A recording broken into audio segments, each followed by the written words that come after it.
दोस्तों, आज का यह वीडियो बहुत ही महत्वपूर्ण है। जीवन में बहुत सारी समस्याओं से जूझ रहे हो तो आज की इस वीडियो में एक कहानी के माध्यम से हम एक ऐसे व्यक्ति को देखेंगे जो अपने जीवन में बहुत सारी समस्याओं से जूझ रहा था। उसे लगता था कि मानव जीवन बहुत कष्टदायक है। वह सोचता था कि पशु का जीवन इंसानों से बेहतर है क्योंकि उन्हें इतनी समस्याएं झेलनी नहीं पड़ती हैं। हम इंसानों को सदा चिंताएं सताती रहती हैं और वे आनंद से जीवन जीते हैं। एक दिन वह मार्ग में बहुत तेजी से आगे बढ़ रहा था। तभी अचानक वह दूसरे व्यक्ति से टकरा गया। इस पर वह दूसरा व्यक्ति क्रोधित होकर कहता है, अरे जानवर हो क्या, तुम्हें दिखाई नहीं देता? एक सांड की तरह लगातार आगे बढ़ते जा रहे हो। इस पर वह पहला व्यक्ति कहता है, काश आप जो कह रहे हैं वही सत्य होता, लेकिन दुर्भाग्यवश मैं एक मनुष्य हूं। उस पहले व्यक्ति के मुख से यह सुनकर उस दूसरे व्यक्ति का क्रोध शांत हो गया।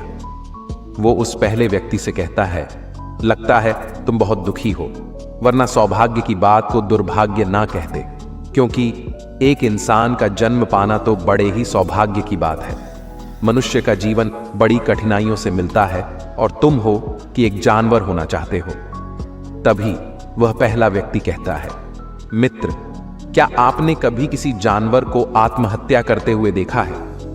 क्या आपने कभी किसी जानवर को किसी दूसरे जानवर को धोखा देते हुए देखा है? क्या आपने किसी जानवर को अपने अतीत या फिर अपने भविष्य के लिए परेशान होते हुए देखा है? ऐसे में मनुष्य का जीवन भला सौभाग्य की बात कैसे हो सकती है? इससे अच्छा तो पशुओं का जीवन ही है। हम मनुष्य तो पशुओं से भी गए गुजरे हैं। उस पहले व्यक्ति की यह सारी बातें सुनकर वो दूसरा व्यक्ति कहता है, लगता है तुम बहुत दुखी हो, तुम्हारे जीवन में बहुत बड़ी समस्या आ पड़ी है। यदि ऐसा है तो तुम्हें इसका समाधान ढूंढना चाहिए। तुम महात्मा जी से मिलो, तुम्हारी समस्या का समाधान उनके पास मिल जाएगा, तुम वहां जाओ। तभी पहला व्यक्ति कहता है कि कौन है? क्या कोई साधु है, महात्मा है, आर्षि मुनि है, पंडित है? अगर वह इनमें से है तो इनमें से कोई भी मेरी मदद नहीं कर सकता। मैं ऐसे कई लोगों से मिल चुका हूं और इनके पास मेरी समस्या का कोई समाधान नहीं है। इस पर वह दूसरा व्यक्ति कहता है, वह इनमें से तो नहीं है, लेकिन वह क्या है यह मैं भी नहीं जानता। बस मैं इतना ही जानता हूं कि जो भी उनके पास जाता है वह उनकी सभी समस्याओं का समाधान बड़ी सरलता से कर देते हैं। उस दूसरे व्यक्ति की बात सुनकर पहले व्यक्ति को लगा कि उसे भी महात्मा बुद्ध से मिलना चाहिए। उसने उस दूसरे व्यक्ति से कहा, ठीक है भाई, अगर तुम कहते हो तो मैं एक बार उनसे भी मिल लेता हूं, उन्हें भी देख लेता हूं कि उनमें आखिर ऐसी क्या बात है जो लोगों की समस्याओं का समाधान बड़ी सरलता से कर देते हैं। इतना कहकर वह व्यक्ति अगले ही दिन महात्मा को ढूंढने के लिए निकल पड़ा। लगातार 3 दिन की यात्रा करने के बाद आखिरकार वह उस महात्मा के पास जा पहुंचा। जब वह महात्मा के करीब पहुंचा तो उसने देखा कि महात्मा अपने सभी शिष्यों को उपदेश दे रहे थे। महात्मा कह रहे थे, इस पृथ्वी पर उपस्थित हर किसी का जीवन बहुत कीमती है, परंतु मनुष्य जीवन अनमोल है। इसका उपयोग कर मनुष्य जीवन के उच्चतम शिखर तक पहुंच सकता है और इसी मनुष्य जीवन के कारण हम मनुष्य पशुओं से नीचे भी आ सकते हैं। महात्मा का यह उपदेश समाप्त होते ही वहां पर जो भी लोग बैठे हुए थे वह वहां से चले गए। तभी वह व्यक्ति महात्मा के पास पहुंचा और वह महात्मा को प्रणाम करके कहता है, हे गुरुदेव, आप कहते हैं कि हम मनुष्य का जीवन अनमोल है। आखिर हम मनुष्य के जीवन में ऐसी क्या बात है? हम मनुष्य के जीवन में कीमती जैसा क्या है? हम चिंता करते हैं, परेशान रहते हैं, हम अपने भविष्य के लिए हमेशा चिंतित रहते हैं। ऐसे ही हजारों प्रकार की समस्याएं हम मनुष्य के जीवन में चलती रहती हैं। लेकिन आप क्या जाने, आप तो एक साधु, आपने तो यह सारी चीजें त्याग दी हैं और इसीलिए शायद आप यह सारी बातें बड़ी आसानी से कह सकते हैं। मुझे तो यही लगता है कि मनुष्य का जीवन बहुत ही कठिन है, हमें इसे समाप्त कर लेना चाहिए। आपने कभी पशुओं को देखा है? न तो वह चिंता करते हैं, ना ही उन्हें किसी तरह की तकलीफ होती है, ना ही वह कोई परेशानी में रहते हैं। वह तो अपना जीवन मौज मस्ती में जीते हैं, ना ही उन्हें अपने भूतकाल की चिंता होती है और ना ही भविष्य की, ना ही वह किसी को धोखा देते हैं, और ना ही किसी से शिकायत करते हैं। वो तो बस अपना जीवन जीते रहते हैं। और वहीं दूसरी तरफ हम मनुष्य का जीवन ठीक इसका उल्टा है। मुझे तो यही लगता है कि मनुष्य का जीवन पशु के जीवन से भी बदतर है। मनुष्य जीवन एक श्राप है जो हमें मिला है। ऐसे में आपको मनुष्य जीवन में ऐसी क्या विशेषताएं नजर आती हैं जो आप लोगों को झूठ बताते रहते हैं कि हां, मनुष्य का जीवन बहुत कीमती है, बहुत मूल्यवान है। इस दौरान महात्मा उस व्यक्ति की सारी बातें ध्यानपूर्वक सुन रहे थे और वह उसकी मनोदशा को समझ रहे थे। आखिर में महात्मा मुस्कुराते हुए उस व्यक्ति से कहते हैं, तुम अपने जीवन के संघर्षों से भाग रहे हो। यदि तुम संघर्ष करोगे ही नहीं तो जीवन सफल कैसे बनेगा? और जब हम संघर्षों से भागते हैं तो हमारा जीवन दूसरों के अधीन हो जाता है और फिर हमें दूसरों के अनुसार ही चलना पड़ता है। इसलिए हमें अपने जीवन के लिए संघर्ष तो करना ही पड़ता है। महात्मा के मुख से यह सुनकर वह व्यक्ति बहुत अचरज में पड़ गया। उसने तुरंत ही महात्मा को प्रणाम किया, उनके चरणों में जा गिरा और उनसे कहने लगा, हे गुरुदेव, आपको कैसे पता चला कि मैं अपने जीवन में संघर्षों से जूझ रहा हूं, उनसे बचना चाहता हूं? मेरे जीवन में जब भी कोई समस्या खड़ी होती है तो मैं उसका सामना नहीं कर पाता, बल्कि मैं उसे छोड़कर भाग जाना चाहता हूं। आगे महात्मा उस व्यक्ति से कहते हैं, तुम्हें लगता है कि पशुओं का जीवन हमसे लाख गुना अच्छा है, क्योंकि वह अपना जीवन खुद समाप्त नहीं कर सकते, क्योंकि वह किसी को धोखा नहीं देते और ना ही आने वाले भविष्य की चिंता करते हैं। इसका मतलब यह तो नहीं कि पशुओं के जीवन में कोई संघर्ष ही नहीं है। पशुओं के जीवन में तो जन्म से लेकर मृत्यु तक संघर्ष ही होता है। जब वह छोटे होते हैं तो उनकी जान को खतरा होता है। वे अपनी जान बचाने के लिए संघर्ष करते हैं। जैसे जैसे बड़े होते हैं तो उन्हें अपना पेट भरने के लिए संघर्ष करना पड़ता है। फिर चाहे उनके सामने कितनी भी बड़ी परिस्थितियां क्यों ना हो, वे संघर्ष करने से कभी पीछे नहीं हटते। लेकिन हम मनुष्य छोटे छोटे संघर्षों से डर जाते हैं। अगर हम उन पशुओं की तरह अपने जीवन में संघर्ष करने लगे तो मनुष्य का जीवन अपने आप ही सफल हो जाएगा। इतना संघर्ष अगर एक मनुष्य अपने जीवन में कर ले तो वह जो चाहता है वह कर सकता है, उसे पा सकता है। लेकिन इतना संघर्ष करने के बाद भी वह अपने जीवन में कुछ भी नहीं कर पाता। वास्तविकता तो यही है कि बिना संघर्ष के कोई जीवन है ही नहीं। बिना संघर्ष के हमारा जीवन चल ही नहीं सकता। फिर चाहे कोई राजा हो या भिखारी, सबके जीवन में संघर्ष तो है ही। जो भी इन परिस्थितियों के खिलाफ संघर्ष नहीं करता, फिर चाहे वह मानव हो या पशु, उसका नष्ट होना तय है। इस पर वह व्यक्ति कहता है, हे गुरुदेव, क्या आप मुझे कोई ऐसी चीज दे सकते हैं जिससे मेरे जीवन के सारे संघर्ष हमेशा हमेशा के लिए मुझसे दूर हो जाए? मेरी सारी चिंताएं, सारी समस्याएं, सारी परेशानियां हमेशा हमेशा के लिए खत्म हो जाएं और मेरा जीवन हमेशा हमेशा के लिए सुखमय बन जाए। उस व्यक्ति की यह बात सुनकर महात्मा एक बार फिर से मुस्कुराने लगे और उस व्यक्ति से कहते हैं, वत्स, मैं तुम्हें वह चीज तो नहीं दे सकता, लेकिन हां, मैं तुम्हें वहां तक पहुंचने का रास्ता जरूर बता सकता हूं। यदि तुम वहां तक पहुंचने का संघर्ष कर लो तो तुम वहां तक पहुंच ही जाओगे और तुम्हें वह चीज मिल जाएगी। लेकिन मेरी एक बात और याद रखना कि इसका अर्थ यह भी नहीं है कि इसके बाद से तुम्हारे जीवन में परेशानियां या फिर समस्याएं आनी बंद हो जाएंगी। तुम्हारे जीवन में परेशानियां और समस्याएं तो आती ही रहेंगी, लेकिन उनका प्रभाव तुम पर बहुत कम हो जाएगा। तुम्हारे जीवन में दुख और समस्याएं तो आएंगी, लेकिन वह तुम्हें छू नहीं पाएंगी। और ऐसी अवस्था में चाहे तुम्हें कोई कितना भी दुख देने का प्रयास क्यों ना करे, तुम्हें चाहे कोई कितना भी धोखा देने का प्रयास क्यों ना करे, तुम्हें कभी भी धोखा नहीं मिलेगा। सब कुछ तुम्हारे पास ही होगा, लेकिन फिर भी वह तुमसे दूर रहेगा। महात्मा की यह बात सुनकर व्यक्ति महात्मा के सामने दोनों हाथ जोड़कर कहता है, हे गुरुदेव, बताइए वह चीज क्या है और मुझे कहां मिलेगी? मैं उस चीज को पाने के लिए कुछ भी कर सकता हूं। मैं अपना पूरा प्रयास लगा दूंगा, लेकिन उस चीज को हासिल करके ही दम लूंगा। इस पर महात्मा ने उस व्यक्ति से कहा, सोच लो वत्स, एक बार यदि तुमने रास्ता शुरू कर दिया तो तुम्हें उस रास्ते पर चलते ही रहना होगा जब तक कि तुम अपनी मंजिल को पा नहीं लेते, और यह रास्ता अत्यंत संघर्षों से भरा होगा। क्या तुम अपनी मंजिल तक पहुंच पाओगे?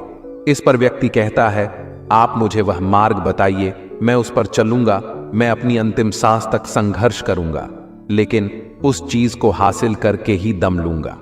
इस पर महात्मा कहते हैं, तो सुनो, उस चीज का नाम है शांति, जो तुम्हारे मन के भीतर गहराइयों में है। जैसे यह समुद्र की लहरें ऊपर से तो बड़ी तीव्र नजर आती हैं और उछाल मारती हैं, जिन्हें देखकर हमारा मन घबरा जाता है, परंतु ठीक इसी के विपरीत उसकी गहराई में वह बहुत ही शांत होती है। और ठीक इसी प्रकार हमारे मन की गहराइयों में भी वो शांति छिपी हुई है।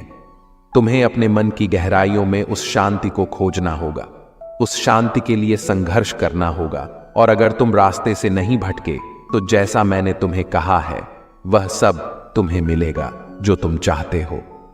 महात्मा बुद्ध के मुख से यह सुनकर वह व्यक्ति कहता है, हे गुरुदेव, मैंने तो सोचा था कि आप मुझे कोई ऐसी वस्तु बताएंगे जिसे मैं किसी भी हालत में खोज लूंगा और उसके बाद मेरा जीवन सुखमय बन जाएगा। इस दुनिया में ऐसी कोई चीज जिसे खोजा नहीं गया, उसे तो खोजा जा सकता है, लेकिन मैं अपने मन के भीतर कैसे जा सकता हूं? वहां भला कौन सा मार्ग जाता है? वहां भला ऐसी कौन सी सवारी जाती है जिस मार्ग पर मैं चलकर वहां तक पहुंच सकता हूं? इस पर महात्मा मुस्कुराने लगे और उस व्यक्ति से कहते हैं, वत्स, वहां कोई सवारी नहीं जाती और ना ही वहां पर मनुष्य पैदल जा सकता है। फिर भी वह एक मार्ग है और उस मार्ग पर चलना ही पड़ता है। इस पर वह व्यक्ति कहता है, हे गुरुदेव, तो आप मुझे बताइए, मैं उस मार्ग पर चलकर कैसे अपने मन के भीतर की उस शांति को खोज सकता हूं? इस पर महात्मा ने कहा, इस दुनिया में सबसे शक्तिशाली क्या है? इसका जवाब देते हुए वह व्यक्ति कहता है, इस दुनिया में सबसे शक्तिशाली चक्रवर्ती सम्राट है, जिसके पास असीम शक्ति है, जिसके पास सब कुछ है, उसके पास किसी चीज की कोई कमी नहीं। इसके जवाब में महात्मा कहते हैं, नहीं, इस दुनिया में सबसे शक्तिशाली चीज है इच्छा, और यही इच्छा इस दुनिया को चला रही है। जो कोई भी कुछ भी कर रहा है वो उसकी इच्छा का ही परिणाम है। सब कुछ उसकी इच्छा के अनुसार ही चल रहा है। जहां तक बात है एक चक्रवर्ती सम्राट की, तो एक इच्छा एक चक्रवर्ती सम्राट को भी धूल में मिला सकती है, और वहीं पर उसी के विपरीत एक इच्छा एक आम इंसान को भी एक चक्रवर्ती सम्राट बनाने में सक्षम है। इस दुनिया में जो कोई भी है, जहां कहीं भी है, जिस किसी भी परिस्थिति में है, वह उसकी इच्छा के अनुसार ही है, वह उसकी इच्छा का परिणाम ही है। इच्छा के बल पर मनुष्य इस जीवन में कुछ भी कर सकता है, लेकिन एक वास्तविकता यह भी है कि मनुष्य अपनी इच्छा पर नियंत्रण नहीं कर पाता, जिस कारण उसके जीवन में वह सब भी घटित होता रहता है जिसकी वह चाहत नहीं रखता। हमारे मन की बुरी इच्छाएं हमारी तरफ बुरी चीजों को खींचती हैं, इसलिए इच्छा बहुत सोच समझकर करनी चाहिए। हमें अपने जीवन में क्या चाहिए, यह केवल हम अपनी इच्छा से ही निर्धारित कर सकते हैं। इस पर वह व्यक्ति कहता है, हे गुरुदेव, तो क्या मैं अगर यह इच्छा करूं कि मुझे अपने मन के भीतर की शांति मिल जाए, तो क्या वह मुझे मिल जाएगी? तभी महात्मा कहते हैं, वत्स, इस दुनिया में सबसे शक्तिशाली इच्छा अवश्य ही है, परंतु फिर भी मनुष्य ना जाने अपने जीवन में तरह तरह की इच्छाएं पालता है, लेकिन वह सारी इच्छाएं उसकी पूर्ण नहीं हो पाती, क्योंकि उस इच्छा को पूरा करने के लिए एक और चीज की आवश्यकता पड़ती है, और वह एक चीज की कमी मनुष्य के जीवन में हमेशा बनी रहती है। क्या तुम उसके बारे में जानते हो? इस पर वह व्यक्ति कहता है, नहीं गुरुदेव, मैं नहीं जानता। वह क्या चीज है? तभी महात्मा कहते हैं, संकल्प। संकल्प के बिना इच्छा व्यर्थ है। संकल्प के बिना तुम चाहे कितनी भी बड़ी इच्छा क्यों ना कर लो, लेकिन वह कभी पूरी नहीं हो सकती। संकल्प जितना मजबूत होगा, तुम्हारी इच्छा भी पूरी होने की संभावना उतनी ही अधिक होगी, और संकल्प जितना कमजोर होगा, तुम्हारी इच्छा भी उतनी ही कमजोर होगी। इस पर वह व्यक्ति महात्मा से कहता है, हे गुरुदेव, तो इसका अर्थ यह हुआ कि यदि मुझे शांति पाने की इच्छा है और मैं इसे पाने के लिए दृढ़ संकल्प करूं तो मुझे वह शांति मिल जाएगी। तभी महात्मा कहते हैं, वत्स, संकल्प भले ही इच्छा को शक्ति प्रदान करता है, परंतु इच्छा और दृढ़ संकल्प होने के बाद भी व्यक्ति अपने मंजिल तक पहुंच नहीं पाता, क्योंकि वह राह में भटक जाता है और फिर थक कर वह अपने संकल्प को त्याग देता है और अपनी इच्छाओं को छोड़ देता है। क्या तुम जानते हो ऐसा क्यों होता है? इस पर वह व्यक्ति कहता है, गुरुदेव, मुझे नहीं पता। तभी महात्मा कहते हैं, क्योंकि किसी भी मार्ग पर चलने के लिए उस मार्ग का ज्ञान का होना बहुत आवश्यक है, और यह ज्ञान हमें उस मार्ग पर चलकर ही मिल सकता है, न कि केवल बैठकर सोचने से। और जब हम उस मार्ग पर चलते हैं तो हमें छोटी मोटी दिक्कतें, समस्याएं, परेशानियां आती ही रहती हैं, और हम उन छोटी छोटी समस्याओं में फंस कर रह जाते हैं और हमारा संकल्प टूट जाता है। हमारी इच्छा उन छोटी छोटी समस्याओं के सामने कमजोर पड़ जाती है और हम उन समस्याओं के सामने घुटने टेक देते हैं, हार मान लेते हैं, और हमारा पूरा का पूरा जीवन फिर उन्हीं समस्याओं के इर्द गिर्द घूमता ही रह जाता है और पूरा जीवन वहीं पर समाप्त हो जाता है। इस पर व्यक्ति कहता है, हे गुरुदेव, मैं आपकी बातों को समझने का बहुत प्रयास कर रहा हूं, लेकिन मुझे आपकी सारी बातें समझ नहीं आ रही। कृपया करके आप मुझे साफ और स्पष्ट तौर पर समझाने का प्रयास करें। महात्मा ने उस व्यक्ति से कहा, वत्स, मान लो कि तुम्हें किसी गांव में जाना है और वहां पर किसी व्यक्ति से मिलना है, और तुमने यह दृढ़ संकल्प किया है कि तुम उस व्यक्ति से मिलकर ही रहोगे। तुमने अपना सफर तो शुरू किया, लेकिन काफी वर्षों के प्रयास के बाद भी ना तो वह गांव खोज पाए और ना ही उस व्यक्ति से मिल पाए, तो ऐसे में क्या हुआ? इसके जवाब में वह व्यक्ति कहता है, हे गुरुदेव, भला ऐसा कैसे हो सकता है? यदि मैं जीवित हूं और वह व्यक्ति भी जीवित है जिससे मैं मिलना चाहता हूं, और मुझे वह गांव पता है, तो मैं उससे अवश्य ही मिल लूंगा। तभी महात्मा कहते हैं, वत्स, तुम्हें उस गांव का नाम पता है और तुम्हें जिसे मिलना है उसका नाम भी तुम्हें पता है, पर तुम्हें यह नहीं पता कि गांव किस दिशा में है। तो ऐसे में तुम कौन सा मार्ग पकड़ोगे और किस मार्ग पर आगे बढ़ोगे? यदि मान लो कि तुमने किसी विपरीत मार्ग को पकड़ लिया, तो क्या वह तुम्हें उस गांव तक ले जाएगा? क्या वह तुम्हें उस व्यक्ति तक मिला पाएगा? इस पर वह व्यक्ति कहता है, इस अवस्था में तो यह कार्य बिल्कुल भी संभव नहीं होगा। इस पर महात्मा मुस्कुराते हुए उस युवक से कहते हैं, वत्स, मैं कब से यही तुम्हें समझाने का प्रयास कर रहा हूं। हमारी इच्छा संकल्प होने के बाद भी हमें सही मार्ग का ज्ञान होना आवश्यक है। शांति को खोजने का जो मार्ग है वह है ध्यान, और ध्यान भीतर होता है, बाहर नहीं। जब तुम अपने भीतर की शांति को खोजने के लिए ध्यान के मार्ग पर आगे बढ़ोगे, अपनी इच्छा की पूर्ति के लिए तुम उस मार्ग पर आगे की ओर बढ़ते चलोगे, तो हो सकता है कि तुम्हारी राह में छोटी छोटी मुसीबतें, दिक्कत या तकलीफ आए, लेकिन तुम्हें उन समस्याओं का सामना करना ही पड़ेगा। तुम्हें उनसे लड़ना होगा, उनसे संघर्ष करना ही होगा, क्योंकि वह मार्ग तुम्हारे लिए बिल्कुल नया है। और पहली बार जब हम किसी मार्ग पर आगे बढ़ते हैं तो हमें यह नहीं पता होता कि अगला पड़ाव क्या होगा और आगे कौन सी कठिनाइयां आने वाली हैं।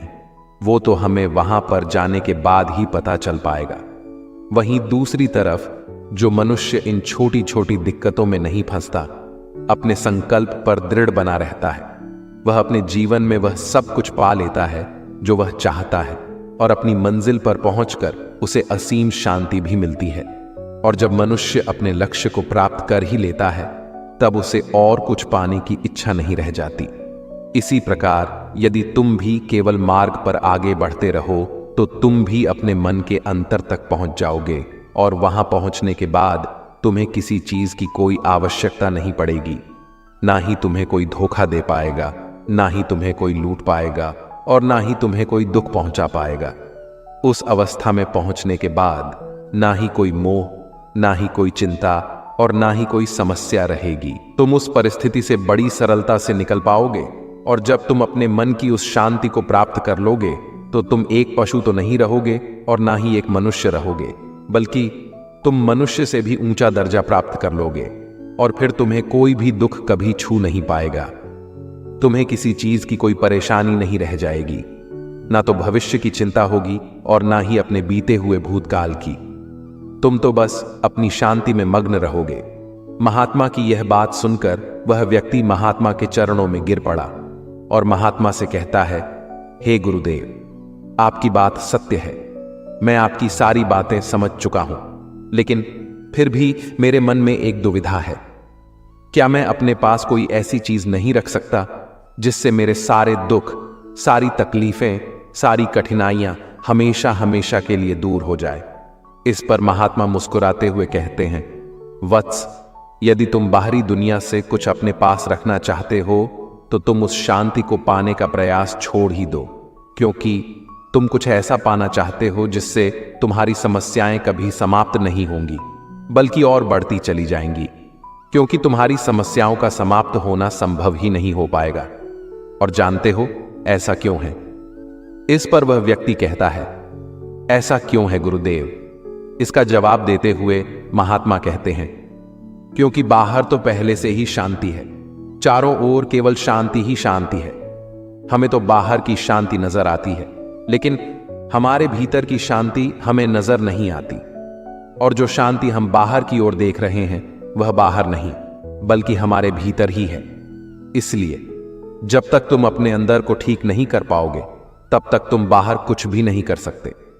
जब तक तुम्हारे भीतर सब कुछ ठीक नहीं होगा, तब तक बाहर कुछ ठीक नहीं कर पाओगे। इतना कहकर महात्मा शांत हो गए और वह व्यक्ति महात्मा की बातों पर विचार करने लगा।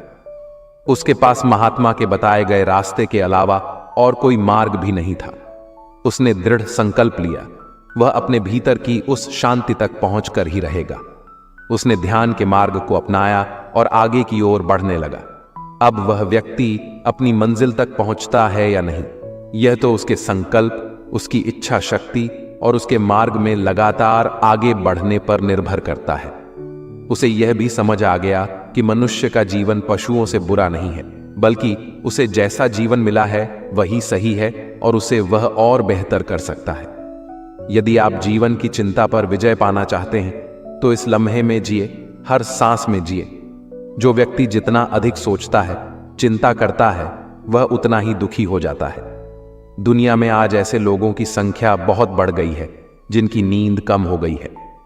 बच्चे से लेकर बूढ़े तक सभी इसका शिकार होते चले जा रहे हैं। कारण सिर्फ एक है कि अपने अंदर उठ रहे असंख्य विचारों का वेग उनको भगाए चला जाता है और सोचते सोचते वह अपने विचारों में खोता चला जाता है और उसकी नींद कम होती चली जाती है। मन दौड़ता चला जाता है। कभी कभी जब परिस्थितियां समझ में ना आए तो जो कुछ जीवन में घटित हो रहा है उसे शांत भाव तटस्थ होकर बस देखना चाहिए।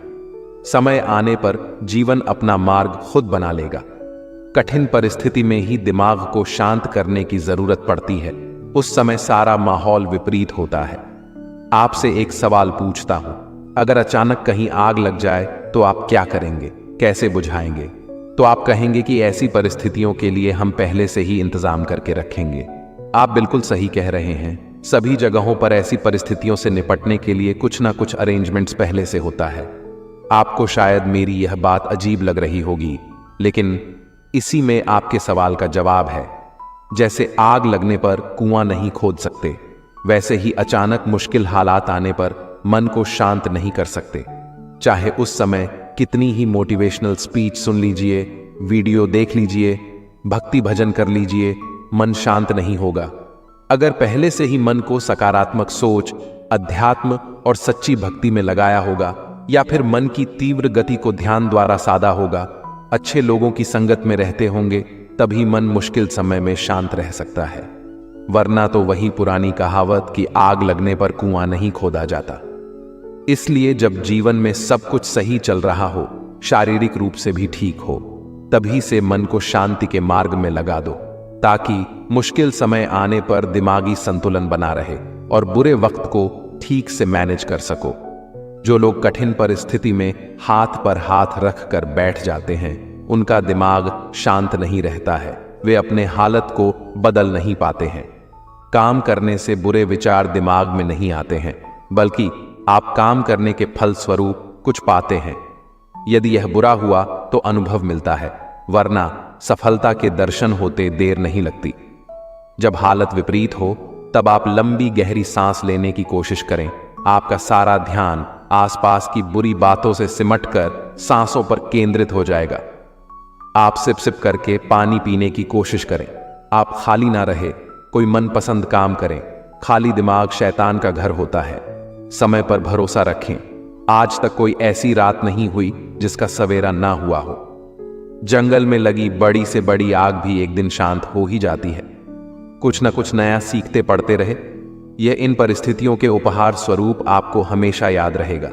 आत्मचिंतन मनन करने का यही समय होता है, क्योंकि जब दरवाजे खुलने लगेंगे तो फिर दौड़ शुरू हो जाती है। यह समझिए, ईश्वर ने सबसे मुश्किल रोल के लिए आप जैसे बेहतर कलाकार को चुना है। हर घटना के पीछे प्रकृति का कोई प्रयोजन होता है। इस समय को टिक टिक करती घड़ी की सुई की तरह ले। सभी को अपने हिस्से का सुख या दुख स्वयं ही तो भोगना होता है। सुख में तो फिर भी मिलेंगे लोग आसपास आपको, लेकिन दुख में कोई नहीं आता मदद करने। सभी दूर खड़े रहते हैं, और कई बार तो हम दुख में खुद को बिल्कुल अकेला पाते हैं। पर शायद यह सोचना भी पूरी तरह से सही नहीं है। ईश्वरीय शक्ति तो है ना, हमारे आसपास, हमारे साथ। बस आवश्यकता होती है तो उन शक्तियों को पहचानने की। बस एक बार कुछ फुर्सत के पल निकालकर उन्हें दिल से याद तो कीजिए। वे अवश्य आते हैं हमारी मदद करने। जब दुखों से हार जाओ तो घबराने से कुछ नहीं होगा। तुम्हारा जीवन इतना संघर्ष भरा क्यों हुआ, जरा यह तो सोचो। लोग तो यह भी कहते हैं, अगले पिछले कर्म ऐसे होंगे तभी तो इतना दुख मिला है। नहीं पगले, बिल्कुल नहीं, बल्कि तुम इस कार्य के लिए चुने गए हो उस प्रभु के द्वारा। तुम में इतनी क्षमता है कि तुम सहन कर सकते हो हर कष्ट, हर दर्द, विपरीत परिस्थितियों में भी जो ना टूटे, खरा सोना बनकर निकले, ऐसे हो तुम। कई बार हम सोचते हैं बस बहुत हुआ, अब नहीं होगा कुछ हमसे। तो सोचो, क्या किसी ने कहा है तुमसे ये सब सहन करने के लिए? नहीं ना। जीते तो सभी हैं और एक दिन चले भी जाते हैं इस दुनिया से। तो क्या ऐसा जीवन भी कोई जीवन है जब तक कि कोई संघर्ष ना हो? आपको अपने विचारों पर नियंत्रण रखने की जरूरत नहीं है। आपको बस उन्हें अपने ऊपर नियंत्रण करने देना बंद करना होगा। एक व्यक्ति शांत मन के जितना करीब आता है, वह मजबूती के उतना ही करीब होता है। मन पानी की तरह है। जब यह अशांत होता है तो देखना मुश्किल हो जाता है। जब यह शांत होता है तो सब कुछ स्पष्ट हो जाता है। अपनी आंखें बंद करें कुछ देर के लिए और अपना दिमाग चालू करें, क्योंकि वहां एक शांत भूमि है जो आपकी उपस्थिति का इंतजार कर रही है।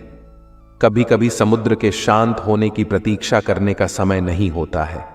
यदि आपको अपने लक्ष्य तक पहुंचना है तो अपनी यात्रा शुरू करें और तूफान को अपना रास्ता बनने दें।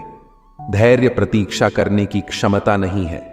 धैर्य का अर्थ है शांत रहना, चाहे कुछ भी हो जाए। इसे सकारात्मक विकास के अवसरों में बदलने के लिए लगातार कार्यवाही करना और यह विश्वास रखना कि जब आप प्रतीक्षा कर रहे हो तो अंत में सब कुछ ठीक हो जाएगा। जब आप आंतरिक शांति का अनुभव करते हैं तो आप स्वीकार करते हैं कि आप कौन हैं। आपकी ताकतें, खामियां, इच्छाएं, सपने, वह सब कुछ जो आपको विशिष्ट रूप से आपको आप बनाता है। आप अपने आसपास की दुनिया और सामने आ रही स्थितियों को अधिक स्वीकार करने का अनुभव करते हैं, जिससे चिंता और तनाव का आप पर कम नकारात्मक प्रभाव पड़ता है। सामने खड़े व्यक्ति की उम्र और बुद्धि से किसी के मन की बात पता लगाना संभव नहीं है।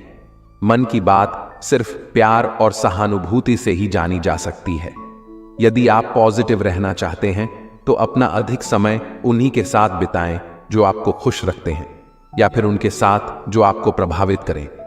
हारा हुआ खेल दोबारा तो खेला जा सकता है, लेकिन एक बार जो मन से हार गया वो कभी जीत नहीं सकता। सफलता की राह प्रत्यक्ष तौर पर कहीं नहीं होती, बल्कि वह आपके मन में होती है। अगर आपने अपने मन को जीत के लिए तैयार कर लिया तो कोई और आपको नहीं हरा सकता। आप जीवन में अकेले नहीं चलते। कभी कभी जब आप विपरीत परिस्थितियों से निपट रहे होते हैं तो ऐसे लोग होते हैं जो आपके साथ होते हैं, और ऐसे लोग भी होते हैं जो केवल यह देखते हैं कि आप चीजों से कैसे निपट रहे हैं। किसी भी स्थिति में आपको खुद पर नियंत्रण रखना चाहिए और किसी भी तरह के लोगों के साथ अच्छे संबंध बनाने चाहिए। इसलिए शांत और निर्मल आभा बनाए रखें और आपके लिए चीजों से निपटना आसान हो जाएगा। यदि आपका मन शांत है तो विश्वास करें, आप इस दुनिया में कुछ भी जीत सकते हैं। कोई किसी के दुख का कारण नहीं होता, यह तो अपने ही कर्म होते हैं जिसकी वजह से दुख उठाने पड़ते हैं। आज कौन सुखी नहीं होना चाहता, परंतु वह इसके लिए जो कर्म कर रहा है उसमें है ही नहीं तो मिलेगा कहां से। कर्म प्रधान विश्व रचि राखा, जो जस करहि सुतस फल खा। हम आज जो कुछ कर रहे हैं वह निष्फल नहीं होता, देर सवेर उसका फल अवश्य मिलता है। विज्ञान भी कहता है कि हर क्रिया की प्रतिक्रिया होती है। आग में यदि हाथ डाला जाए तो हाथ तुरंत जल जाता है, परंतु एक वृक्ष का बीज आज बोया गया तो उसमें फल आने में कई वर्ष लग जाएंगे, पर फल मिलेगा अवश्य। शुभ कर्म का फल शुभ और अशुभ कर्म का अशुभ होना ही है। आज हम जो कुछ हैं वह पिछले कर्मों की देन है, इसी को प्रारब्ध कहते हैं। प्रारब्ध के बाद पुरुषार्थ बहुत महत्वपूर्ण है। हम जो कुछ बनना चाहते हैं या जिस क्षेत्र में आगे बढ़ना चाहते हैं उसमें अपने पुरुषार्थ की महत्वपूर्ण भूमिका होती है। साथ ही साथ ईश्वर अनुकूल या प्रतिकूल परिस्थितियां देता है।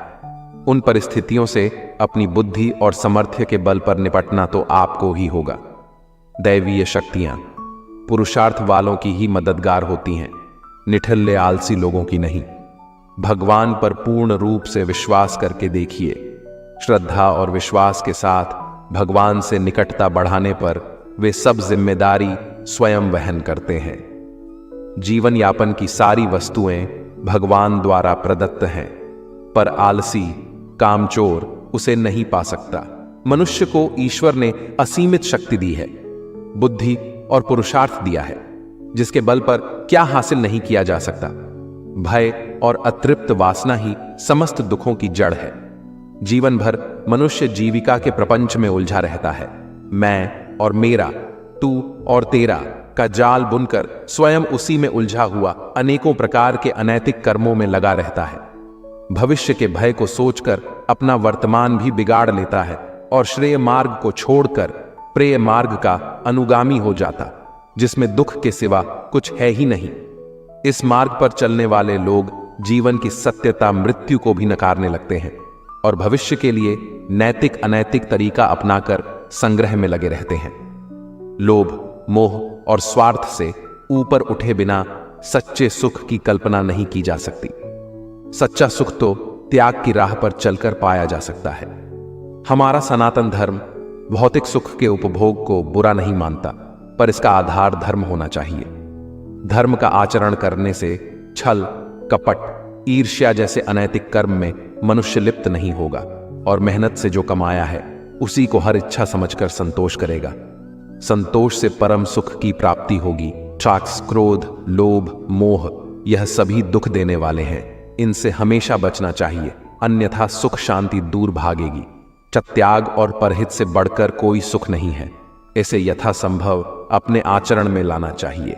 कभी किसी अंधे को सड़क पार कराकर, किसी प्यासे को पानी पिलाकर देखिए, लोगों से मधुर व्यवहार करके देखिए। इसमें आपका कोई पैसा खर्च नहीं होगा, पर अतुलनीय सुख की प्राप्ति होगी।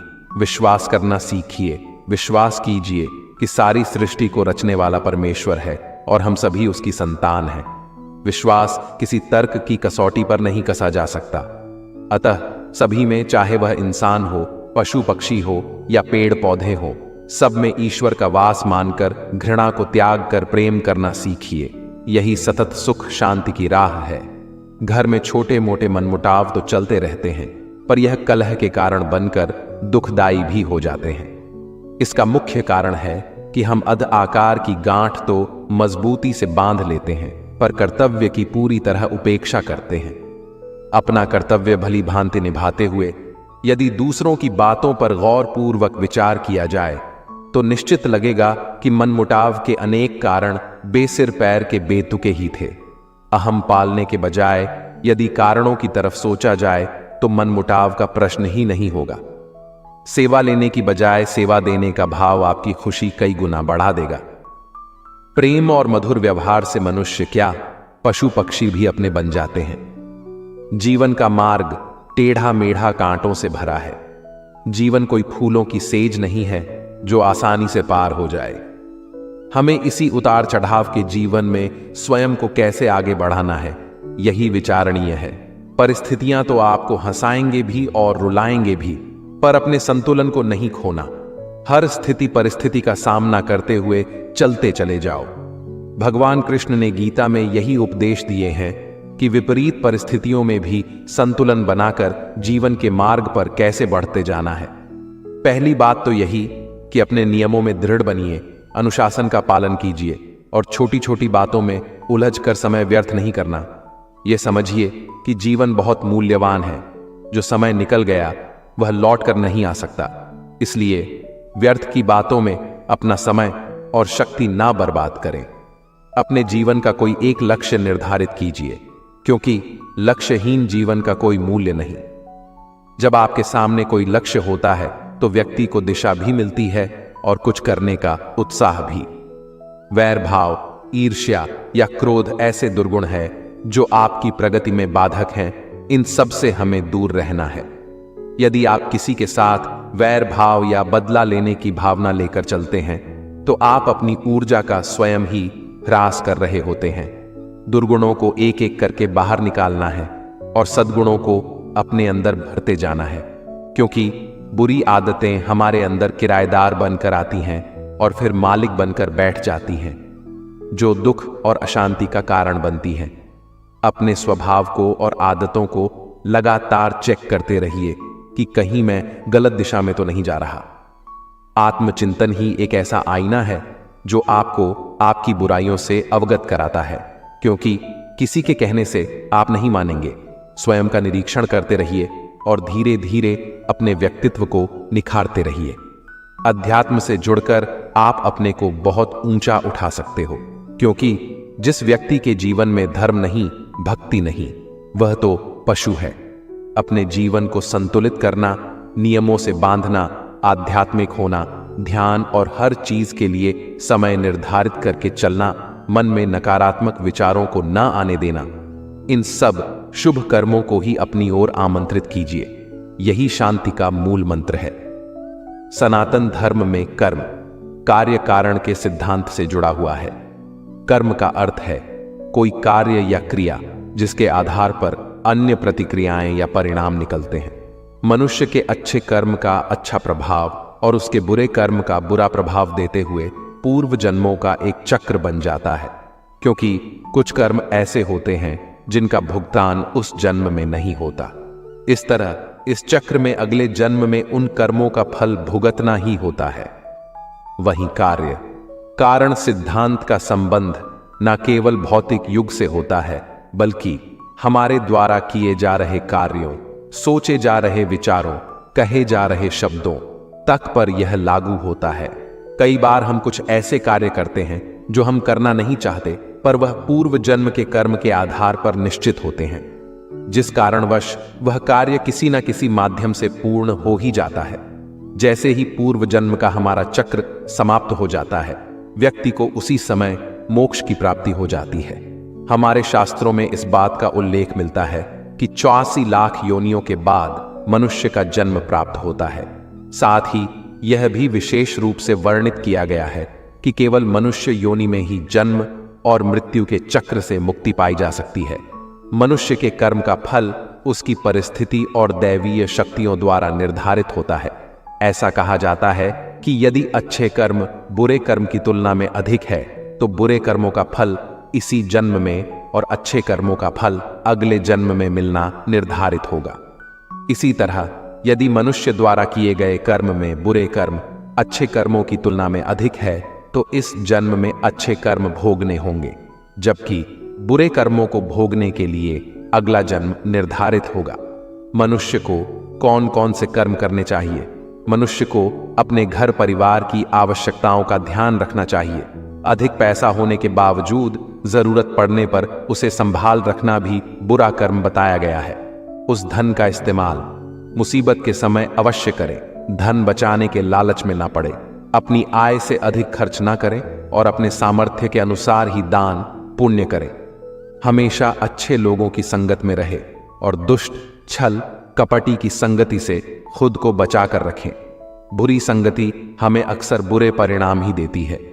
कभी भी खुद के स्वार्थ के लिए दूसरों का अहित करने का ना सोचे।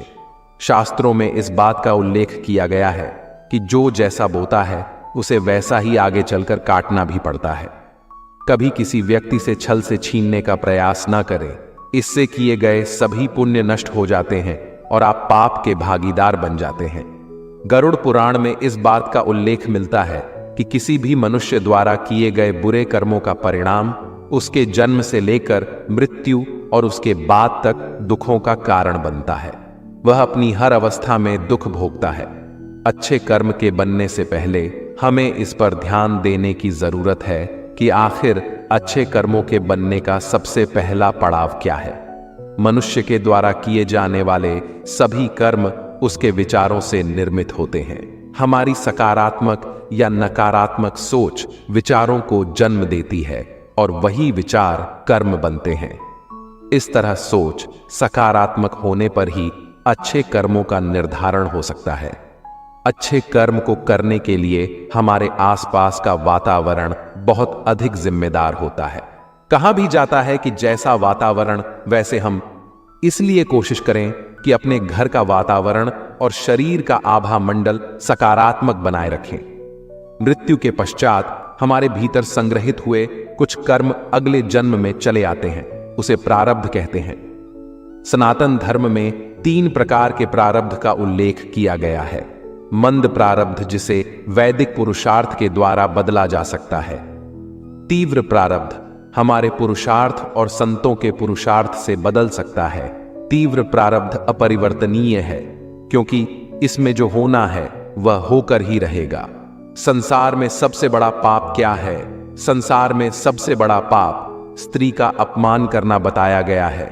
स्त्री को सृजनकर्ता का दर्जा दिया गया है और यदि स्त्री का अपमान किया जाएगा तो वह व्यक्ति सबसे बड़े पाप का भोगी माना जाता है। श्रीमद् भागवत गीता में द्रौपदी का अपमान ही महाभारत जैसे युद्ध का कारण बना था।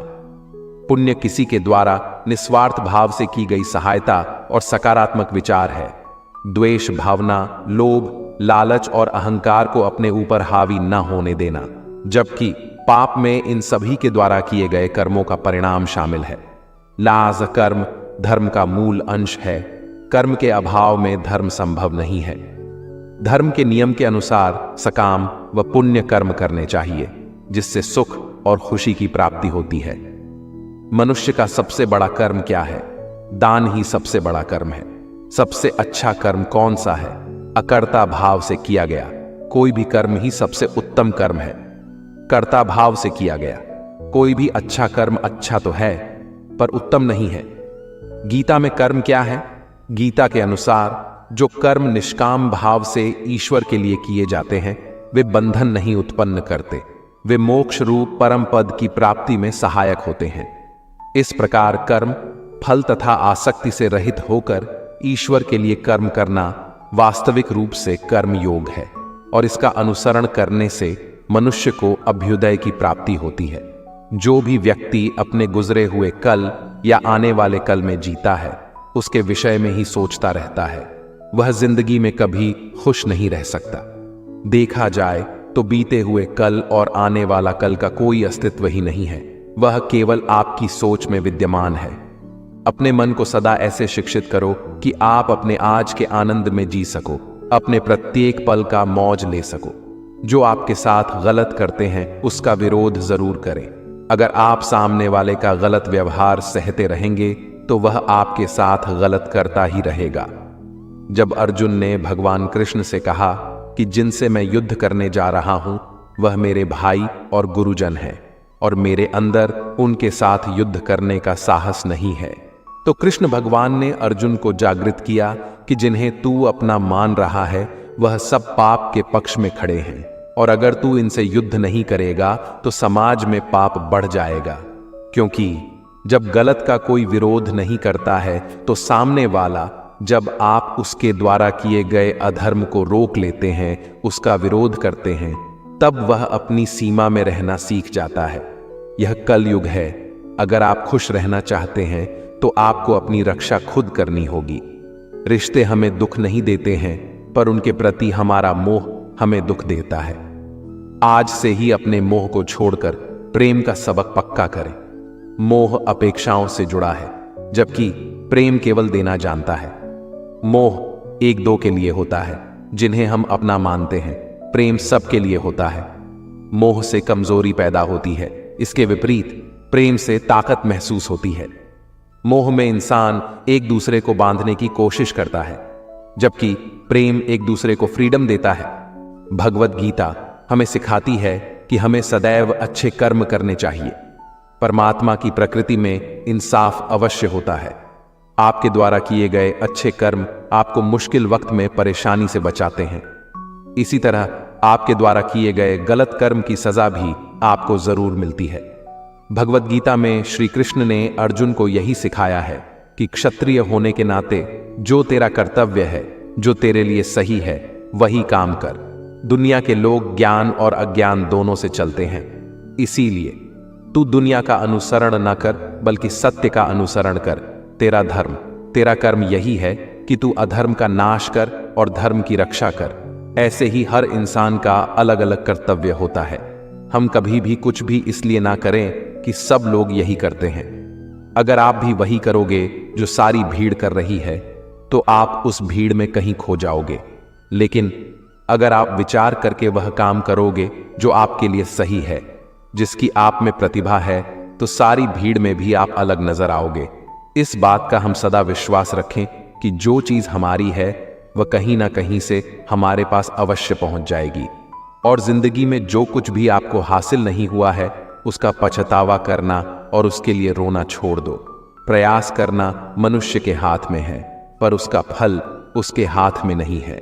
हम जीवन में किसी की मदद करें या ना करें, पर किसी का भी दिल हमारी वजह से ना दुखे। यह बात हमेशा हमें याद रहे। अगर हम किसी का भी दिल दुखाते हैं तो हमें भी उसका दर्द अवश्य मिलेगा। जब हमारी वजह से किसी का दिल दुखता है तो हमें पता नहीं चलता, लेकिन जब हमारा दिल दुखता है तो हमें समझ में आता है। भगवत गीता हमें सिखाती है कि जो कुछ भी होता है अच्छे के लिए होता है। जो हो रहा है उसमें भी कोई भलाई अवश्य है, और जो होगा उसमें दृढ़ विश्वास रखें, अच्छा ही होगा। कभी कभी हमारे जीवन में कुछ ऐसी परिस्थितियां आ जाती हैं कि हमारे अंदर यह ख्याल आता है कि मेरे साथ ही ऐसा क्यों हुआ, या मेरे साथ बहुत गलत हुआ। लेकिन जब वक्त गुजर जाता है तब हमें एहसास होता है, अगर हमारे साथ यह सब नहीं हुआ होता तो आज हम इस मुकाम पर नहीं होते। मनुष्य को किसी भी चीज की अति नहीं करनी चाहिए, न किसी से अति का राग, न किसी से अति का वैर। हद से ज्यादा आराम आपको आलसी बना सकता है, और हद से ज्यादा खाना आपको बीमार कर सकता है। बहुत ज्यादा भूखा रहना भी खराब है। पूरी नींद, पूरा विश्राम, पूरा भोजन हर व्यक्ति के लिए जरूरी है। जीवन को सदा संतुलन के साथ जीना चाहिए, चाहे आपके पास कितनी भी शक्ति क्यों ना हो। लेकिन सत्य और ईश्वर जिसके साथ खड़े हो जाएं, उसे दुनिया की कोई भी ताकत नहीं हरा सकती। अर्जुन धर्म युद्ध लड़ रहे थे, भगवान कृष्ण उनके साथ थे और उनकी जीत निश्चित थी। महाभारत के युद्ध में यह उदाहरण स्पष्ट नजर आता है। मनुष्य को सदा धर्म के मार्ग का अनुसरण करना चाहिए। अर्जुन युद्ध नहीं करना चाहता था, क्योंकि सामने उसके पितामह और गुरुजन थे। लेकिन श्री कृष्ण ने उसे ज्ञान दिया कि यहां पर बात तेरे अधिकारों की है। भरी सभा में द्रौपदी के साथ किया गया अपमान, पांडवों के साथ हुआ अधर्म सहने योग्य बात नहीं है। जैसे हमें गलत करना नहीं चाहिए, ऐसे ही गलत सहना भी बड़ा पाप है, फिर चाहे वह अपना ही क्यों ना हो। जो भी व्यक्ति श्रीमद् भगवत गीता से मिलने वाली इन सीखों का मनन चिंतन करेगा, इनके महत्व को समझेगा, वह जिंदगी की हर परिस्थिति को स्थिरता के साथ पार कर पाएगा। जीवन में आने वाले मुश्किल समय में भी उसे राह अवश्य मिलेगी। धन से हम जीवन की सारी सुख सुविधा तो हासिल कर सकते हैं, पर जीवन में सुकून केवल अच्छे कर्मों से ही मिलता है। लगातार हो रही असफलताओं से निराश नहीं होना चाहिए, क्योंकि कभी कभी गुच्छे की आखिरी चाबी भी ताला खोल देती है। रिश्ते चाहे कितने ही बुरे हों, उन्हें तोड़ना मत, क्योंकि पानी चाहे कितना भी गंदा हो, अगर प्यास नहीं बुझा सकता तो आग तो बुझा ही सकता है। जिंदगी में एक ऐसे इंसान का होना बहुत जरूरी है जिसको दिल का हाल बताने के लिए लफ्जों की जरूरत नहीं पड़ती।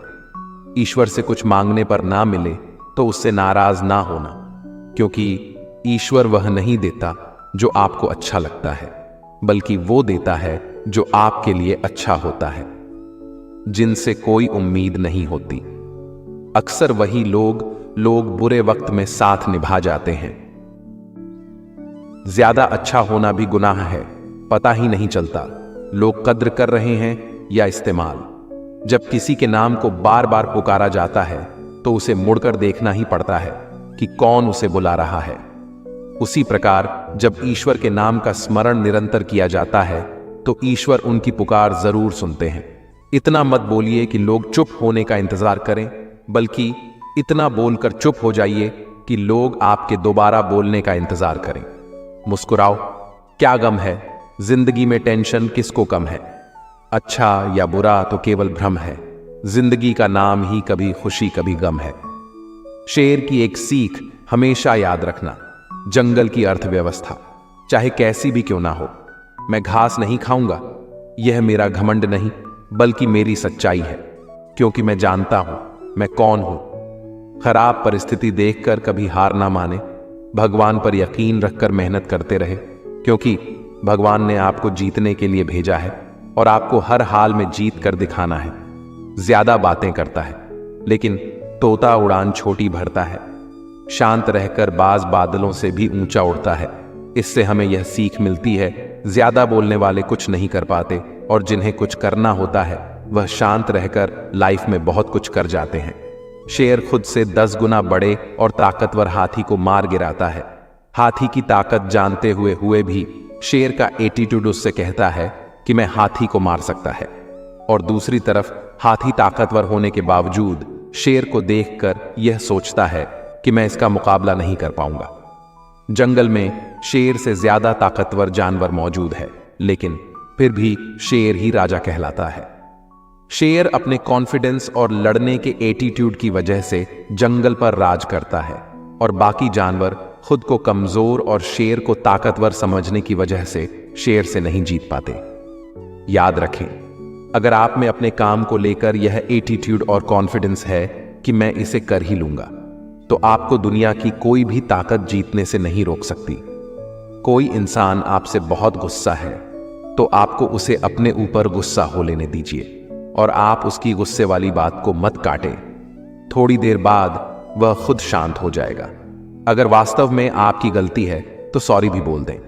अपनी गलती को स्वीकारना सीखो, माफी मांगकर अपनी गलती को सुधारो और अपने किए वादों को किसी भी कीमत पर मत तोड़ो, बल्कि उन्हें निभाना सीखो। इससे समाज में आपकी अलग पहचान बनेगी। इस समय आपके अंदर ऊर्जा और ताकत का अंबार है। आप जो चाहो वह कर सकते हो। अपनी ऊर्जा, शक्ति और जोश को सही जगह पर इस्तेमाल करो, वरना बाद में पछताओगे। इस उम्र में आपको अगर लगता है कि आपकी एक गर्लफ्रेंड होनी चाहिए, यह बहुत गलत है। यह समय आपके टैलेंट को पहचानने और लक्ष्य को निर्धारित करने का है।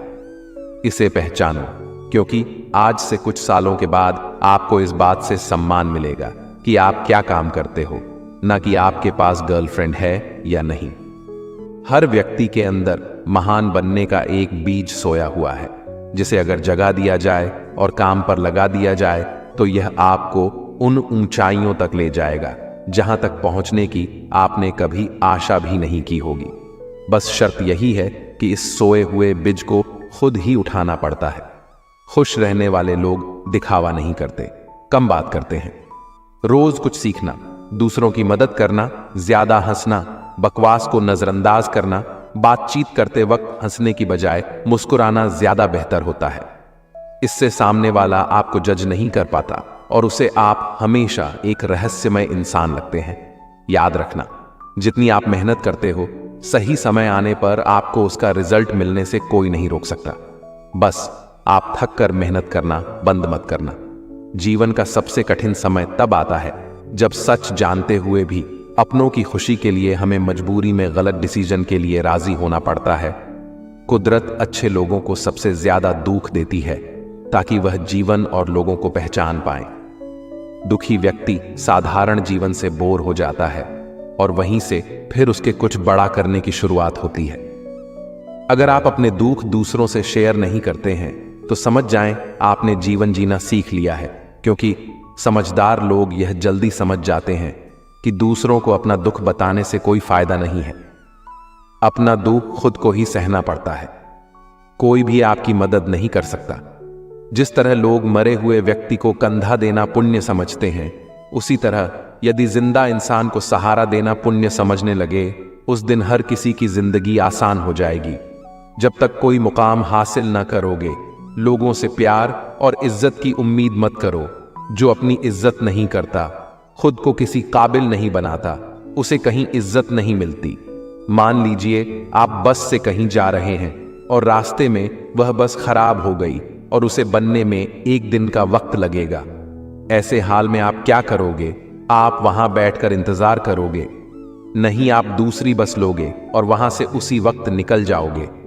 उसी तरह जीवन में कोई परेशानी आने से आप एक जगह रुककर दुखी नहीं हो सकते। आपको उसे छोड़कर आगे बढ़ना ही होगा। किसी से बदला लेना है तो इतने सफल हो जाओ कि हर जगह सिर्फ आपका नाम ही चले। किसी को मारकर या लड़कर बदला लेने से बेहतर सफल हो जाओ। वो आपको देखकर जीवन भर झलकर राख होता रहेगा। जब एक बार दिमाग में प्लान बन जाता है कि मुझे यह काम करना है, फिर मेरे पास दूसरा कोई ऑप्शन नहीं बचता। मैं ये सोचने में समय बर्बाद नहीं करता कि आज करूं, कल करूं, परसों करूं। एक बार मैंने ठान लिया कि मुझे यह करना है तो मैं उसे तुरंत स्टार्ट कर देता हूं।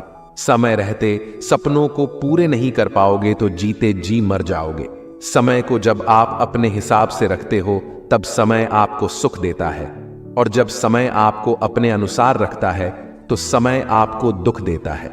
कमजोर लोग अपमान का बदला लड़कर लेते हैं और बुद्धिमान लोग सफल होकर अपमान का बदला लेना है तो इतने सफल होइए कि अपमान करने वालों की आपसे बात तक करने की औकात ना रहे। जिम्मेदार लड़के अपने पिता की दौलत पर नहीं, बल्कि वे जिम्मेदारी लेकर इतनी मेहनत करते हैं कि बुढ़ापे में उनके पिता को मेहनत ना करनी पड़े। जो अपनी मेहनत पर यकीन करते हैं वे जीवन में कभी नहीं भटकते। वे एक दिन मंजिल तक पहुंच ही जाते हैं। आप जो बनना चाहते हैं उस तक जाने के रास्ते आपके पैरों के नीचे ही हैं। चलने की शुरुआत कीजिए। अगर आप अकेले खुश नहीं हो तो आप किसी दूसरे के साथ भी खुश नहीं रह सकते। किसी की अकड़ सहने, उससे दबने और रोने से बेहतर खुद इस लायक बन जाओ कि ना किसी की अकड़ सहनी पड़े, ना किसी से दबना पड़े और ना किसी के लिए रोना पड़े। यदि कोई व्यक्ति बात करते वक्त कम बोलता है और जब वे बोलते हैं तो वे तेज और सीधे पॉइंट पर बोलते हैं, तो वे उनकी कुछ बातें सीक्रेट रखने की अधिक संभावना रखते हैं। हर पल तुम्हारी एक सांस कम हो रही है।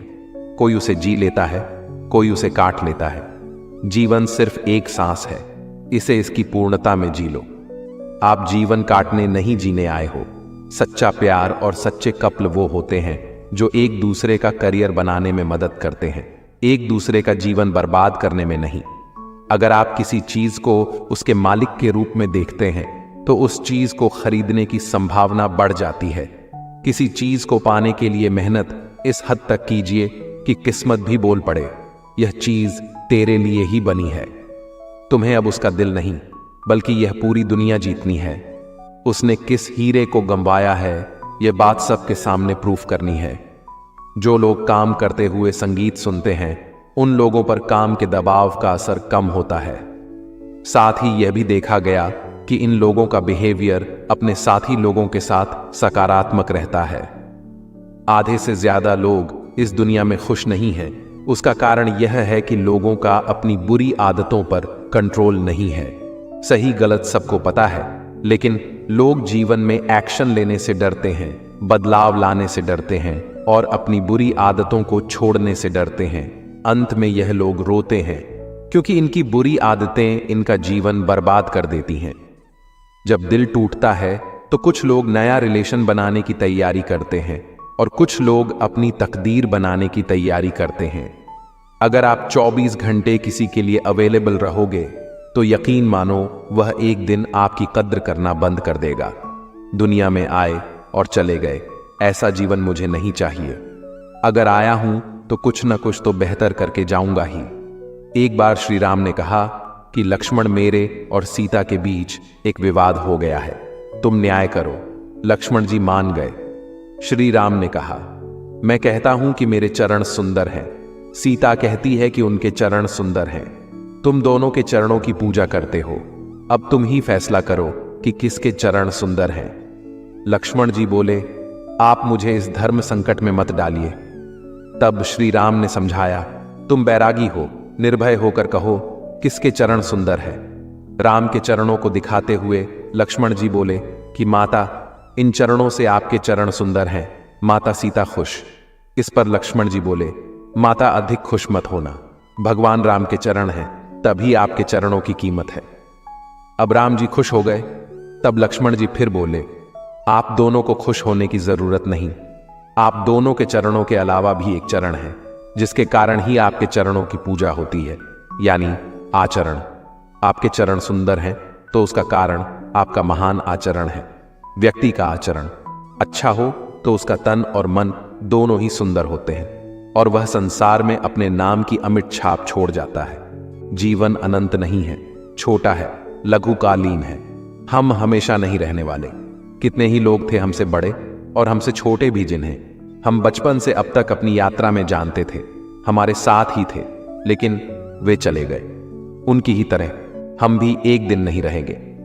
इसलिए जिन सुखों को हम पाना चाहते हैं, जरूरी है कि उसके लिए अनिवार्य कर्म को हम भविष्य पर न टालें। चाहे कुछ भी हो, चीजों को टालने की आदत छोड़ दें। भले ही सिर के ऊपर लहरा रही मृत्यु हो, हमारे पास मौका है कि हम भरपूर जी लें। एक अच्छा मनुष्य बनकर जिए। एक बच्चा फटे पुराने जूतों के साथ प्लास्टिक की गेंद से खेल रहा था।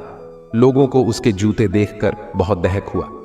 तभी किसी सज्जन ने बाजार से नया जूता खरीदा और उसे देते हुए कहा, बेटा लो, ये जूता पहन लो। लड़के ने फौरन जूते निकाले और पहन लिए।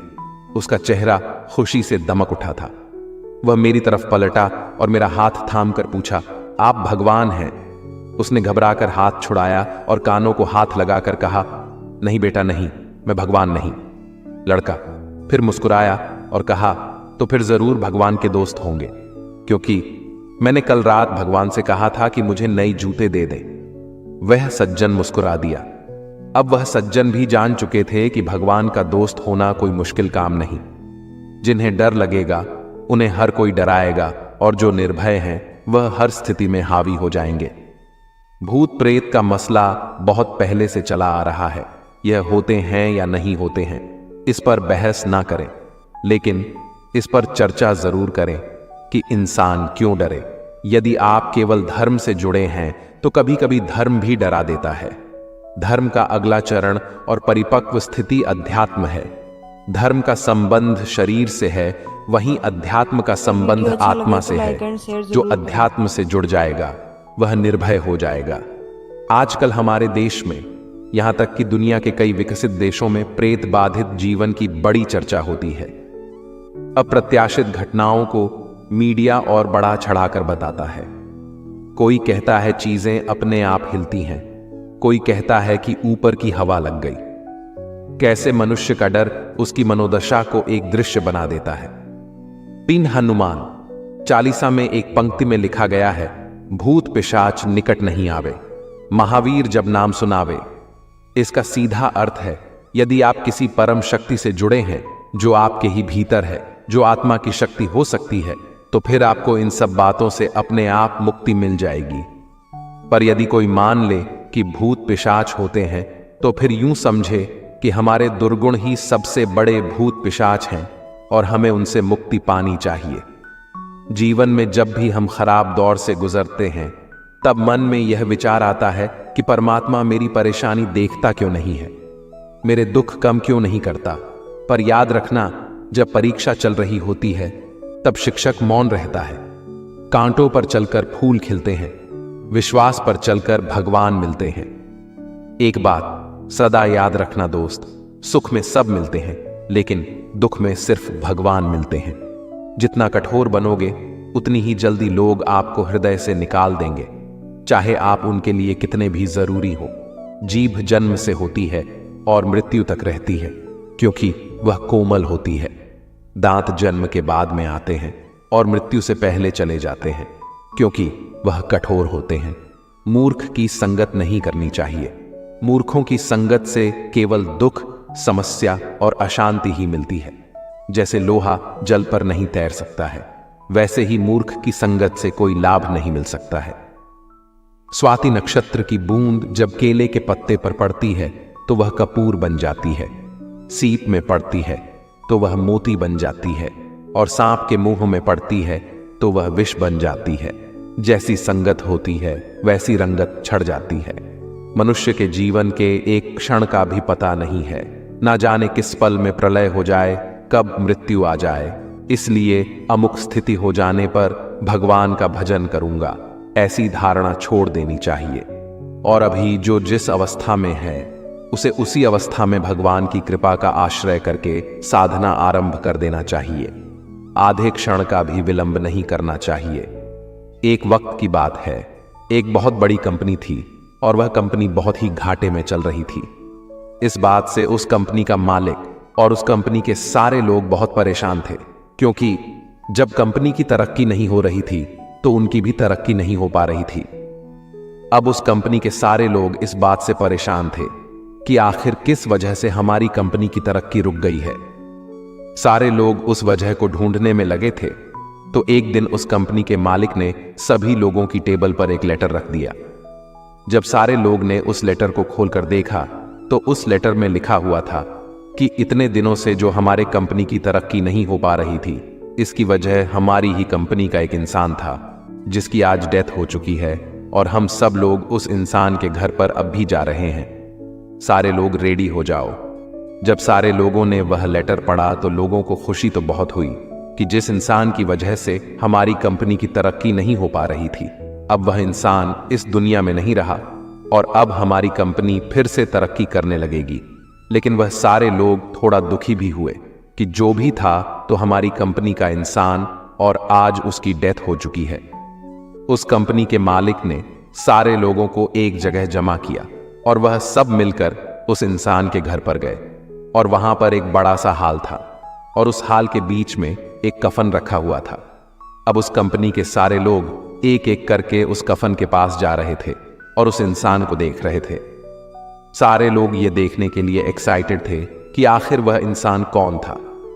जब एक एक करके सारे लोग उस कफन के अंदर देख रहे थे तो सारे हैरान हो जा रहे थे। उस कफन में कोई इंसान नहीं था, बल्कि उस कफन में एक मिरर रखा हुआ था जिसमें उन सारे लोगों को अपनी ही शक्ल नजर आ रही थी। इस कहानी से हमें यह सीख मिलती है कि हमारी जिंदगी में हम जिस भी पोजीशन पर है वह हम किसी और की वजह से नहीं बल्कि अपनी खुद की ही वजह से हैं। हम बहुत सी बार अपनी परिस्थितियों को दोष देते हैं, मजबूरी को दोष देते हैं, लेकिन हम यह नहीं सोचते हैं कि आज हम जो मजबूर है, आज हम पर जो हालात है वह भी हमारी खुद की ही वजह से है।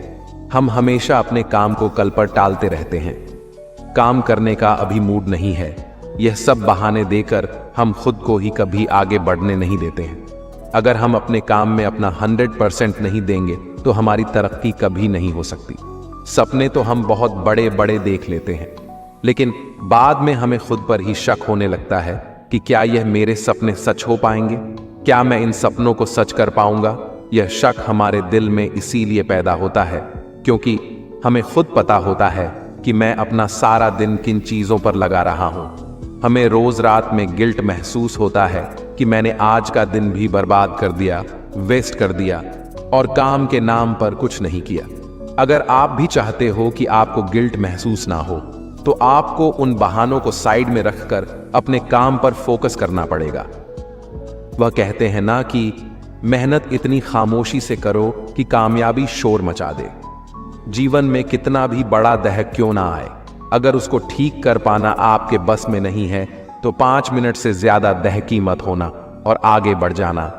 तभी जीवन जीना सीख पाओगे, वरना आप जीवन भर किसी ना किसी बात को लेकर दुखी ही रहोगे। अपने सपनों को पूरा करने के लिए एक निश्चित योजना बनाएं और उस पर कार्य तुरंत शुरू कर दें। फिर चाहे इस योजना को शुरू करने के लिए तैयार हो या ना हो। आप जिन लोगों के साथ रहते हैं, आपकी सोच और काम करने की क्षमता उनके जैसे ही हो जाती है। दोस्त ऐसे बनाओ जो आपको अच्छे काम करने के लिए उत्साहित करें और बुरे काम करने से तुरंत रोके। अगर आप अपने दम पर कोई सेकंड हैंड बाइक भी खरीद रहे हैं तो आप उन लोगों से कई गुना ज्यादा सफल होंगे जो अपने माता पिता के पैसों के दम पर लाखों की कार में घूमते हैं। 16 से 25 की उम्र में जो लड़के अपना पूरा दिन लड़कियों के पीछे वेस्ट कर देते हैं, अंत में उन्हें ना उनका प्यार मिलता और ना ही करियर। और इसी उम्र में जो लोग करियर बनाने के लिए मेहनत करते हैं, अंत में उन्हें उनका प्यार भी मिलता है और करियर भी। जब हम अपने मोबाइल का पासवर्ड किसी को नहीं देते तो अपने जीवन का कंट्रोल किसी और को कैसे से सकते हैं? खुद मेहनत कीजिए। या तो मैं कुछ नहीं करता, लेकिन जब मैं कुछ करता हूं फिर उस काम को मुझसे बेहतर कोई नहीं कर सकता। अगर पढ़ने की या किसी काम को करने की आदत बनानी है तो खुद से कमिटमेंट कर लीजिए कि अगले 1 महीने तक इस काम को इतनी देर हर हाल में करूंगा। यकीनन 1 महीने बाद आपको उस काम की आदत पड़ जाएगी।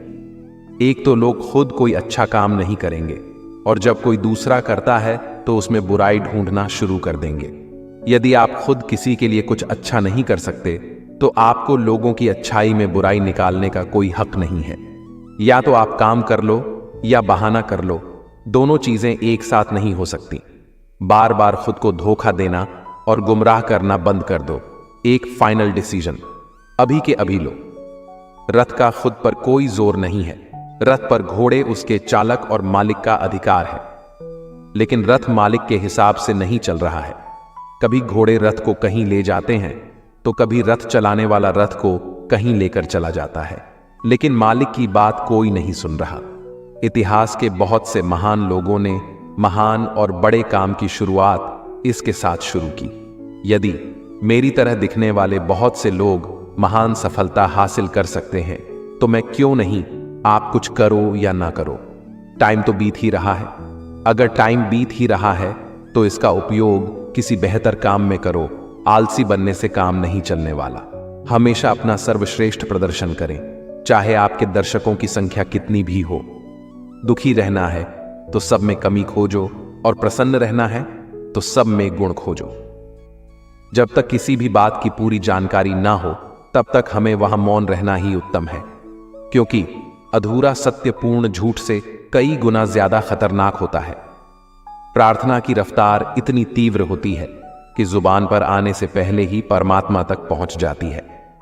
जो किया है वह अवश्य सामने आएगा। कर्म किसी के सगे नहीं होते।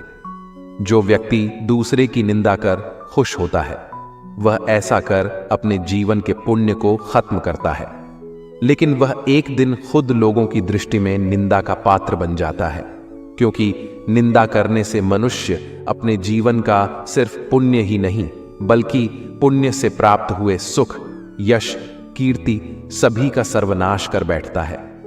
तुम उसके लिए शोक करते हो जो शोक करने के योग्य नहीं है और ज्ञान की बातें करते हो। बुद्धिमान व्यक्ति ना जीवित और ना ही मृत व्यक्ति के लिए शोक करते हैं। दूसरों का भला करने वाले मनुष्य को हमेशा कष्टों का सामना करना पड़ता है, क्योंकि हमेशा फल देने वाले वृक्ष को भी पत्थरों की मार सहनी पड़ती है। भगवत गीता में लिखा है, युद्ध वही जीतता है जो युद्ध में लगने वाले समय से अधिक समय तक युद्ध जीतने की तैयारी करता है। जो योद्धा युद्ध से पहले जितनी मेहनत करेगा उसे युद्ध के वक्त उतनी ही कम चोट आएंगी। विश्वास करो, तुम पर भगवान की बड़ी कृपा है, तभी तो तुम्हें मनुष्य देह मिला है। यह और भी विशेष कृपा समझो जो तुम्हें भजन करने की बुद्धि प्राप्त हुई और भजन के लिए सुअवसर मिला। इस सुअवसर को हाथ से मत जाने दो, नहीं तो पछताओगे। परिस्थिति का 3 प्रकार से सामना कर सकते हैं। पहला, या तो उसे स्वीकार कर ले, अगर स्वीकार नहीं कर सकते तो उसे बदलने की कोशिश करें, और अगर बदल भी नहीं सकते तो उसे नियति पर छोड़ दें। संसार के संयोग में जो सुख प्रतीत होता है उसमें दुख भी मिला रहता है, परंतु संसार के वियोग से सुख दुख से अखंड आनंद प्राप्त होता है।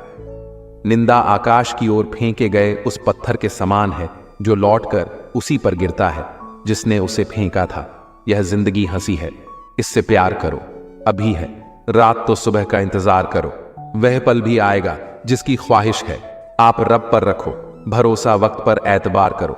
कल को आसान बनाने के लिए आज आपको कड़ी मेहनत करनी ही पड़ेगी। हमारे आलस्य की सजा सिर्फ हमारी असफलता नहीं है, दूसरों की सफलता भी है। सफलता पाने के लिए हमें पहले विश्वास करना होगा कि हम कर सकते हैं। गलती हर इंसान से होती है, लेकिन गलती सुधारता वही इंसान है जो दिल से साफ होता है और रिश्तों को खोना नहीं चाहता। जब किसी की नजरअंदाज करने की आदत हद पार कर जाए तो अजनबी बन जाना ही मुनासिब होता है। किसी पर आरोप लगाने से पहले यह देखना चाहिए कि हम स्वयं कितने सही हैं, घमंड के लिए नहीं, लेकिन कभी कभी आत्मसम्मान के लिए जिंदगी में कुछ लोगों का साथ छोड़ना पड़ता है। जिंदगी जबरदस्त है, इसे जबरदस्ती ना जिए बल्कि जबरदस्त तरीके से जिए। पूजा करने का कोई सिद्धांत नहीं है, परमात्मा हर उस दिल की सुनता है जो पवित्र, निर्दोष और ईमानदार है। जब कोई व्यक्ति अपनी समस्या को आपके सम्मुख रखता है तब वह आप पर ईश्वर के जैसे पूर्ण विश्वास रखता है।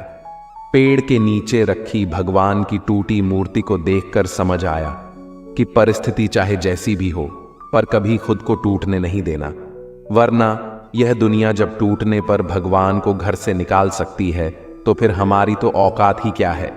भले ही लड़ लेना, झगड़ लेना, पिट जाना, पीट देना, मगर बोलचाल बंद मत करना, क्योंकि बोलचाल के बंद होते ही सुलह के सारे दरवाजे बंद हो जाते हैं। गुस्सा बुरा नहीं है, गुस्से के बाद आदमी जो बेर पाल लेता है वह बुरा है। गुस्सा तो बच्चे भी करते हैं, मगर बच्चे बेर नहीं पालते। वे इधर लड़ते झगड़ते हैं और उधर अगले ही क्षण फिर एक हो जाते हैं। कितना अच्छा रहे कि हर कोई बच्चा ही रहे। जो मुस्कुरा रहा है उसे दर्द ने पाला होगा, जो चल रहा है उसके पांव में छाला होगा। बिना संघर्ष के इंसान चमक नहीं सकता यारों, जो जलेगा उसी दिए में तो उजाला होगा। उदास होने के लिए उम्र पड़ी है, नजर उठाओ सामने जिंदगी खड़ी है। अपनी हंसी को होठों से न जाने देना, क्योंकि आपकी मुस्कुराहट के पीछे दुनिया पड़ी है। करने दो, बकवास जो करते हैं खाली बर्तन और खाली दिमाग हमेशा आवाज करते हैं। मनुष्य की मानवता उसी वक्त नष्ट हो जाती है जब उसे दूसरों के दुख पर हंसी आने लगती है। सुख में मनुष्य ईश्वर को याद नहीं करता, जब दुख में होता है तभी याद करता है, क्योंकि दुख में हम जिम्मेदारी दूसरों पर डाल देते हैं और सुख में जिम्मेदारी खुद ले लेते हैं। जब से मुझे पता चला कि मखमल के गद्दों पर सोने वालों के सपने नंगी जमीन पर सोने वालों के सपनों से मधुर नहीं होते, तब से मुझे प्रभु के न्याय में और दृढ़ श्रद्धा हो गई। एक अच्छे इंसान को धोखा देना हीरे को फेंकने और चट्टान को उठाने के समान है। सुंदरता आपकी दृष्टिकोण में होती है। किसी को कीचड़ में खिला कमल भी लुभाता है और किसी को चांद में भी दाग नजर आते हैं।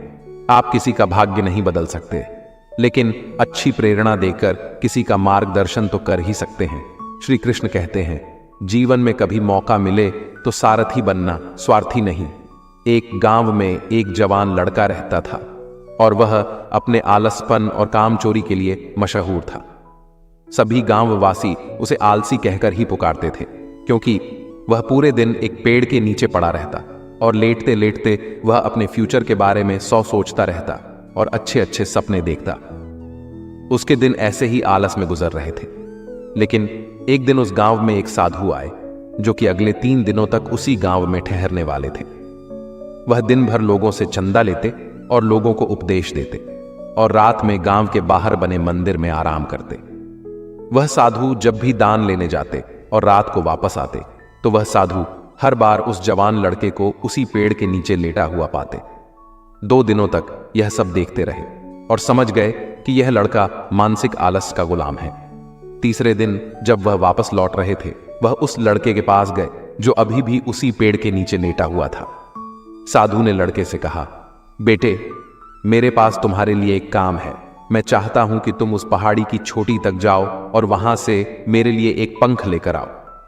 लड़के ने लेटे लेटे ही अपना सर पहाड़ी की तरफ किया और अपनी नजर उस पहाड़ की चोटी की तरफ ले गया और उसने साधु की तरफ देखा और उपहास लेते हुए कहा, यह असंभव है।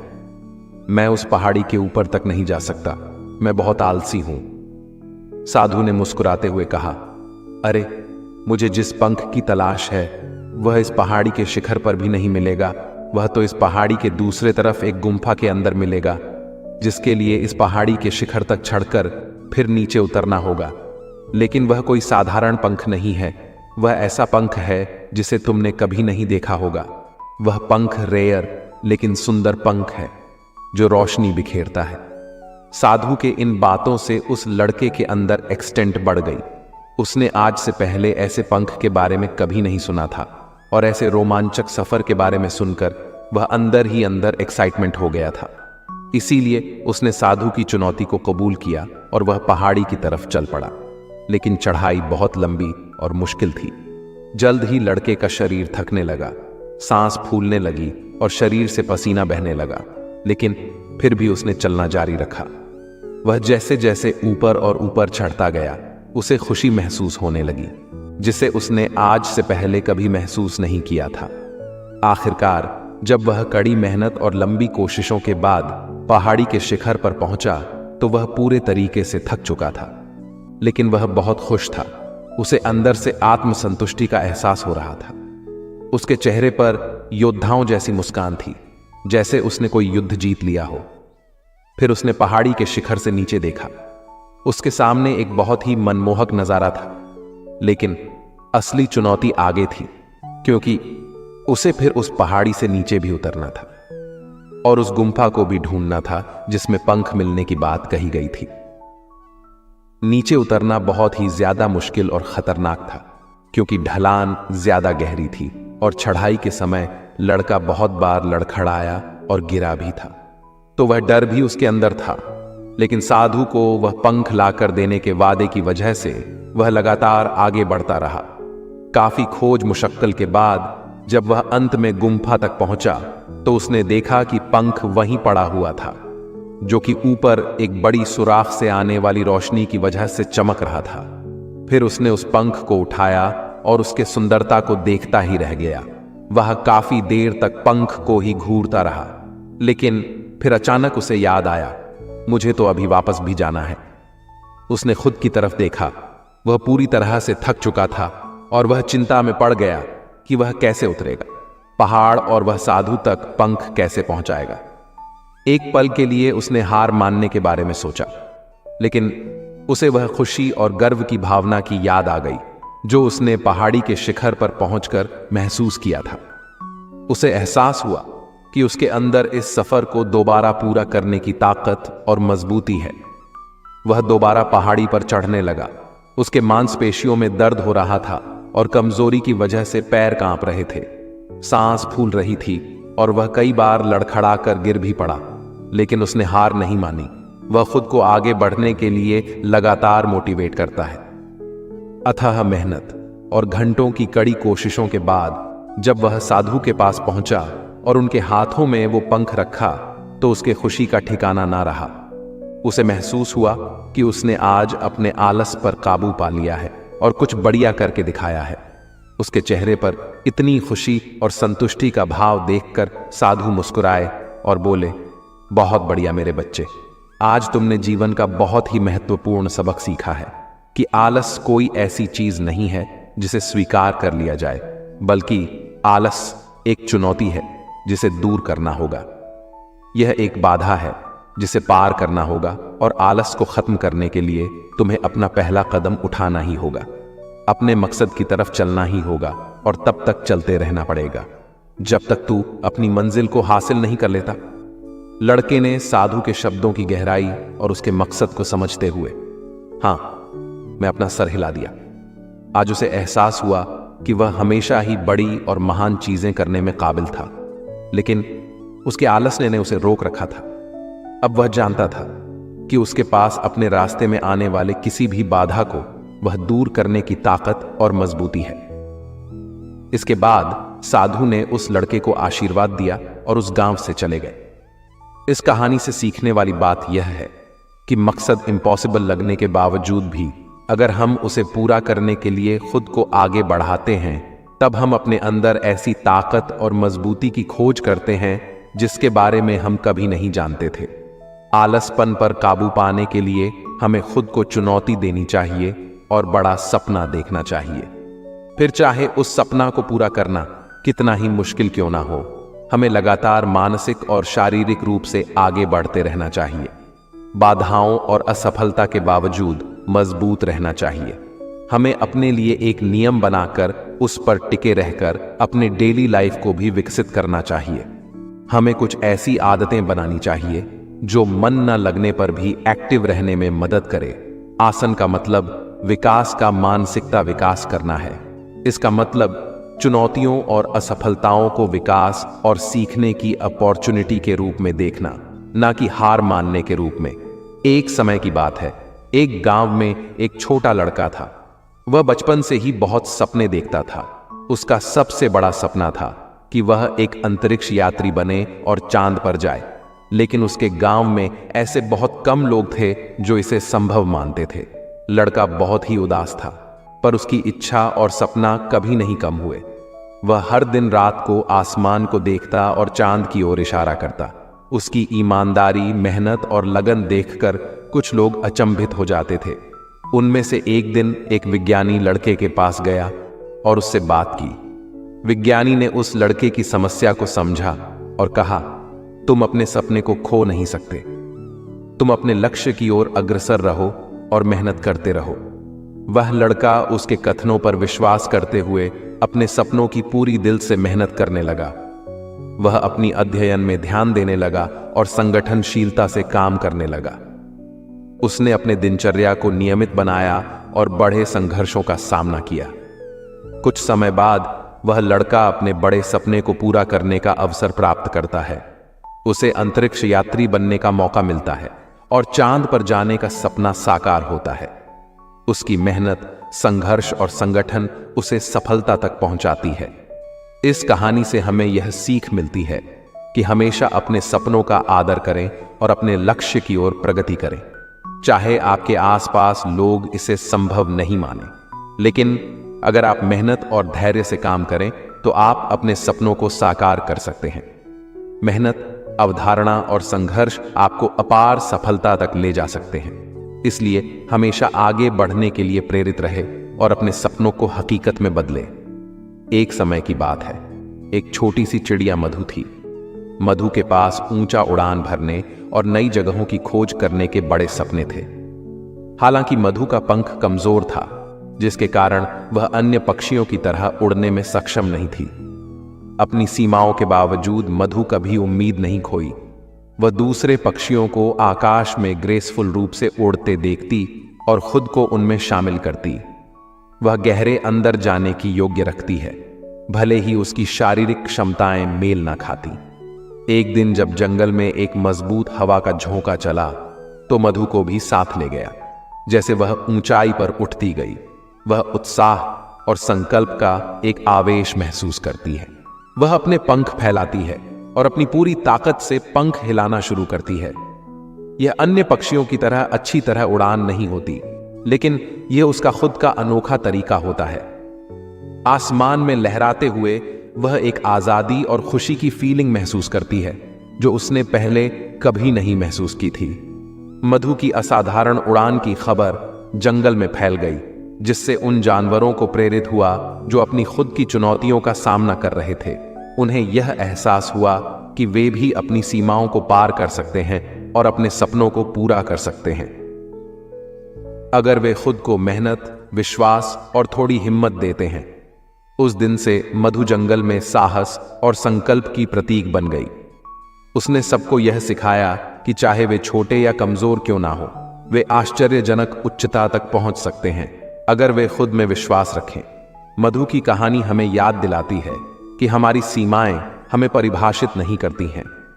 सतत परिश्रम, विश्वास और थोड़ी सी हिम्मत के साथ हम किसी भी बाधा को पार कर सकते हैं और अद्भुत सफलता को हासिल कर सकते हैं। क्या कुछ ऐसा नहीं है जिसमें हम सब की रुचि हो? क्या ऐसा कुछ भी नहीं है जिससे हर किसी का सरोकार हो? इससे कोई फर्क नहीं पड़ता कि वे कौन लोग हैं और दुनिया में कहां रहते हैं। आदमी केवल रोटी से जिंदा नहीं रह सकता। हर किसी के अपने अपने शौक होते हैं। कुछ लोग पुराने सिक्के या विदेशी डाक टिकट इकट्ठा करते हैं, तो कुछ सुई धागे से कशीदाकारी करते हैं, और कुछ ऐसे लोग भी हैं जो अपना खाली समय किसी खास खेल में लगाते हैं। बहुत से हैं। कुछ लोग पढ़ने का आनंद लेते हैं, किंतु पढ़ने की रुचियां में अनेक भिन्नताएं।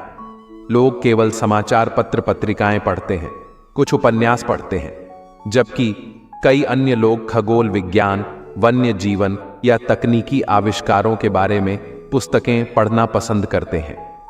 यदि मेरी रुचि घोड़ों या बहुमूल्य पत्थरों में है, तो मैं यह अपेक्षा नहीं कर सकता कि दूसरे लोग भी इन रुचियां के प्रति मेरी ही तरह उत्साहित होंगे।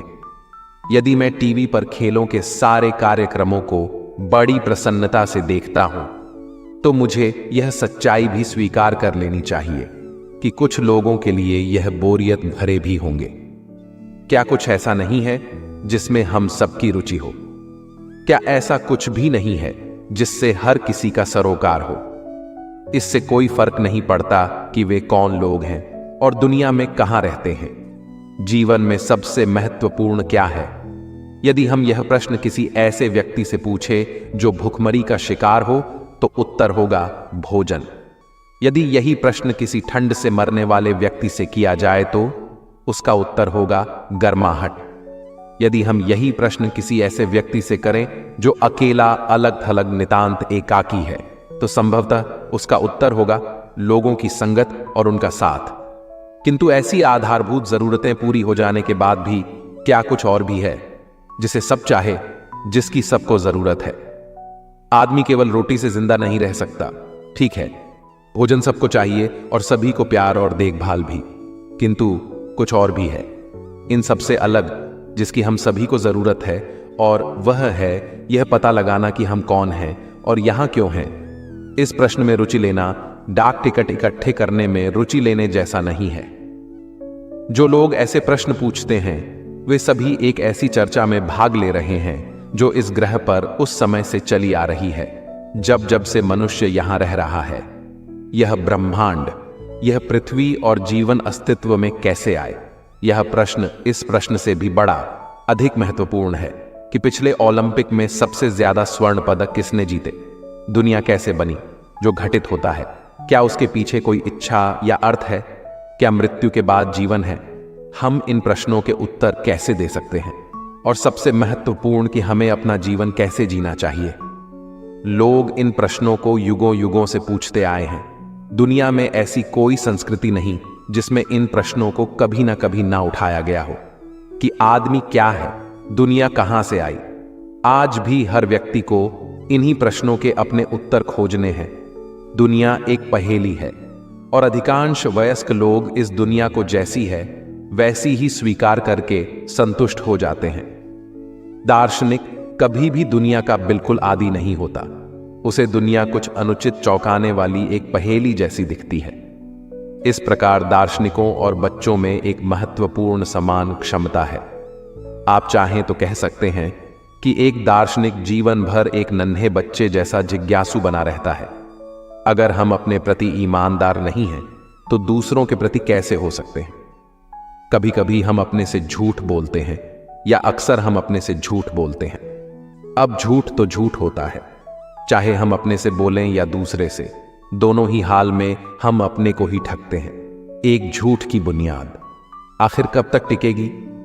हम अपनी एक दुनिया में रहते हैं, उसे में बसा हुए हम एक झूठ को ही सच समझ लेते हैं या उसे दोहराते दोहराते सच समझने लगते हैं। अक्सर हमें लगता है कि इस झूठ का दूसरे को क्या पता, लेकिन जिंदगी की वह बुनियाद इतनी कमजोर होती है कि अचानक किसी समय गिर पड़ती है। मजेदार बात है, तब भी हम अपने को नहीं कोसते, किसी दूसरे को कोसने लगते हैं। हम मानने को तैयार ही नहीं होते कि गड़बड़ हमने की थी। असल में उस तरह की जिंदगी एक तरह का शॉर्टकट है। अपना झूठ दूसरे के लिए सच नहीं हो सकता। एक नगर में एक बहुत बड़ा जुलूस निकल रहा था। बड़े हाथी पर सोने के गद्दे में बैठे हुए एक सज्जन के साथ हजारों लोग जय जयकार करते जा रहे थे। एक देहाती भी जुलूस देखने वालों में था। उसने पूछा, यह कौन है? उसके पास खड़े नागरिक ने बताया, यह अमुक सम्राट है। इसने अमुक अमुक देशों को जीता है, ईश्वर के सैकड़ों मंदिर बनवाए हैं, उनमें पूजा करने के लिए सैकड़ों पुजारी रखे हुए हैं। तब एक बहुत बड़े रथ पर, जिसे कई घोड़े खींच रहे थे, एक व्यक्ति आए। उनके साथ भी हजारों व्यक्ति थे। देहाती ने पूछा, यह कौन है? नगरवासी ने बताया, यह अमुक गुरु महाराज है। एक नया मत इन्होंने शुरू किया है, लोगों को ईश्वर की पूजा सिखाई है। तब एक और सवारी आई। कितने ही ट्रक, कितनी ही मोटर, कितने ही बैंड बाजे उनके साथ थे। हजारों लोग जय घोष कर रहे थे। देहाती ने पूछा, यह कौन है? नागरिक ने बताया, यह एक बहुत बड़े महापुरुष हैं। लोग इन्हें ईश्वर का अवतार मानते हैं। इस प्रकार कितने ही लोग निकले। सबसे अंत में एक मरी सी दुबली पतली गद्दी पर सवार एक बूढ़ा सा व्यक्ति आया, जिसके साथ कोई भी नहीं था। वह सबकी ओर देखता था, पर उसकी ओर कोई नहीं देखता था। देहाती ने पूछा, यह कौन है? नगरवासी ने कहा, यह ईश्वर है, जिसने सबको बनाया है, जो सबकी पालना करता है, सबकी शक्ति है। यही बात संसार में हो रही है। इसे ईश्वर और आत्मा की नहीं, उन वस्तुओं की आवश्यकता है जो थोड़ी देर के लिए बनती है और फिर सदा के लिए समाप्त हो जाती है। इससे हमें यह सीख मिलती है, ईश्वर को सब मानते हैं, पर ईश्वर की कोई नहीं मानता। एक बहुत समय की बात है, भूंड नामक एक विचित्र पक्षी रहता था, जिसके सिर दो थे, किंतु धड़ एक ही था। दोनों सिर के अंदर कोई एकता नहीं थी। दो दिमाग होने की वजह से वे दो दिशाओं में सोचते थे। यदि एक दिमाग एक दिशा की ओर जाने की सोचता था, तो दूसरा दूसरी दिशा की ओर जाने की सोचता था। दोनों सिर का एक दूसरे से बैर था। कदन भारू भोजन की तलाश के लिए निकला। उसे एक फल गिरा दिखा तो उसने चोंच मारी और बोला, वाह क्या मस्त फल है, इसको तो मैं ही खाऊंगा, मैं भी छक कर देख लेता हूं। ऐसा कहकर उसके दूसरे सिर ने जैसे ही चोंच मारकर फल को खाना चाहा, दूसरे सिर ने उसे रोक लिया और बोला, अपनी गंदी चोंच इस फल से दूर रख, इसको मैंने ढूंढा है तो इसको खाऊंगा भी मैं ही। अरे हम दोनों एक ही शरीर के दो भाग हैं, और इसीलिए खाने पीने की चीजें तो हमें कम से कम बांट कर खानी चाहिए। सिर बोला, खाने का मतलब सिर्फ पेट भरना ही नहीं होता है भाई, जीभ का स्वाद भी कोई चीज होती है। जीभ के स्वाद से ही तो पेट को संतुष्टि मिलती है। मैंने तेरी जीभ के स्वाद का कोई ठेका नहीं ले रखा है। पहले आराम से फल खाने दे, उसके बाद डकार आएगी तब मजा आएगा। उसके बाद वह फल खाने लगा, अपने अपमान का बदला लेने की। अब दूसरा सिर ठान चुका था। एक दिन भारूड़ भोजन की तलाश में घूम रहा था। उसे एक फल दिखा। दूसरे सिर ने उस फल को उठा लिया और खाने ही वाला था कि पहला सिर जोर से चिल्लाकर बोला, अरे इस फल को मत खाना, यह जहरीला फल है जिससे हमारी मौत हो सकती है। दूसरा सिर हंसकर बोला, चुपचाप अपना काम देख, मैं क्या खा रहा हूं और क्या नहीं खा रहा, उससे तुम्हें क्या मतलब। भूल गया उस दिन की बात। पहले सिर ने उसको समझाने की कोशिश की, किंतु वह नहीं माना और अंत में सारा फल खा लिया और भारूड़ तड़प तड़प कर मर गया। इस कहानी से हमें यह सीख मिलती है, आपस की फूट ले डूबती है। लालच से कभी कोई फायदा नहीं होता। खुदाई के दौरान मजदूरों को जमीन के नीचे लकड़ी के 3 संदूक दबे मिले। साष्ट पूरे इलाके में आनन फान में ही यह खबर फैल गई, पाल तक भी पहुंची। अगले ही दिन उन्होंने संदूकों पर अपना दावा ठोक दिया। हर संदूक करीब 1000 किलोग्राम वजनी था। पाल को लगा कि इनमें जरूर खजाना छिपाकर रखा गया होगा। जूता कंपनी भी इन पर दावा कर रही थी। इस लड़ाई के बीच शहर में अटकलबाजियां का बाजार गर्म हो गया। अटकलें खजाने के आकलन के इर्द गिर्द थी। दावा किया जा रहा था कि संदूक 3 सदी पुराने हैं। इनमें किसी काल्पनिक खजाने को लेकर भी सबके अपने अपने दावे थे। इसी बीच संदूक पुलिस ने जब्त कर ली और पाल जूता कंपनी की लड़ाई कोर्ट पहुंच गई। लेकिन वहां भी तारीख पर तारीख 6 साल तक मुकदमेबाजी चलती रही। हर निकलते साल के साथ दोनों पक्षों की पेशानी पर चिंता की लकीरें गहरी होती जा रही थी। कानूनी लड़ाई में पैसा पानी की तरह बहाया जा रहा था। दोनों तरफ से कहा जा रहा था कि संदूकों पर पहला हक उनका है। आखिर फैसले का दिन आ गया। अलीपुर सिविल कोर्ट ने पुलिस को संदूक खोलने का आदेश दिया। संदूक खोले जाने के दौरान पाल और जूता कंपनी के प्रतिनिधियों को भी मौजूद रहने को कहा गया। कोर्ट के आदेश में यह साफ था कि संदूकों में मिली सामग्री के आधार पर उनके मालिकाना हक के बारे में फैसला किया जाएगा। बहरहाल पिछले सोमवार को इस कहानी का क्लाइमैक्स सामने आया। घरिया घाट पुलिस स्टेशन में सभी पक्ष की मौजूदगी में संदूक खोले जाने थे, या कहिए कि तोड़े जाने थे। संदूकों पर धातु की मोटी परत चढ़ाई गई थी, इसलिए पहले पुलिस ने अपने स्तर पर संदूकों में दरार कर उन्हें खोलने की कोशिश की, लेकिन सफलता नहीं मिली। तो फायर डिपार्टमेंट की टीम को बुलाया गया। उनसे कहा गया कि गैस कट्टर साथ में लेकर आए। पुलिस थाने में इस मौके पर जबरदस्त भीड़ हो गई थी। हालांकि थाने की बाउंड्री वॉल को नीली शीट लगाकर 2 फीट तक ऊंचा कर दिया गया था। मेन गेट पर भी इसी तरह की शीट लगा दी गई थी ताकि भीतर क्या चल रहा है यह नजर ना आए।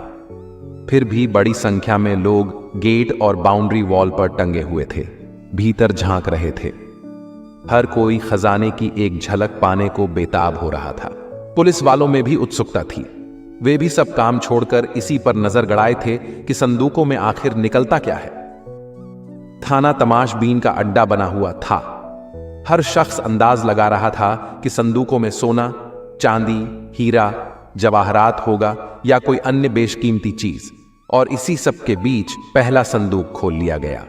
हर निगाह उसकी तरफ थी। लेकिन यह क्या, संदूक के भीतर भी 8 बॉक्स। उन्हें भी खोला तो मिली कनाडा से लाई गई खास किस्म की नीडल्स। फिर दूसरा संदूक खुला तो उसमें धूल और गर्द के अलावा कुछ नहीं मिला। अब तक थाने से भीड़ काफी हद तक हट गई थी। कुछ इक्के दुक्के आशावाही बचे थे। आखिर में तीसरा संदूक खुला तो उसमें निकला कटा फटा लेटर हेड। और हां, आखिरी संदूक में कुछ रकम भी निकली, यही कोई 4 पाए। यह भी बहुत से प्लास्टिक के कवर से लपेटे गए थे। अब तक थाना पूरी तरह खाली हो चुका था।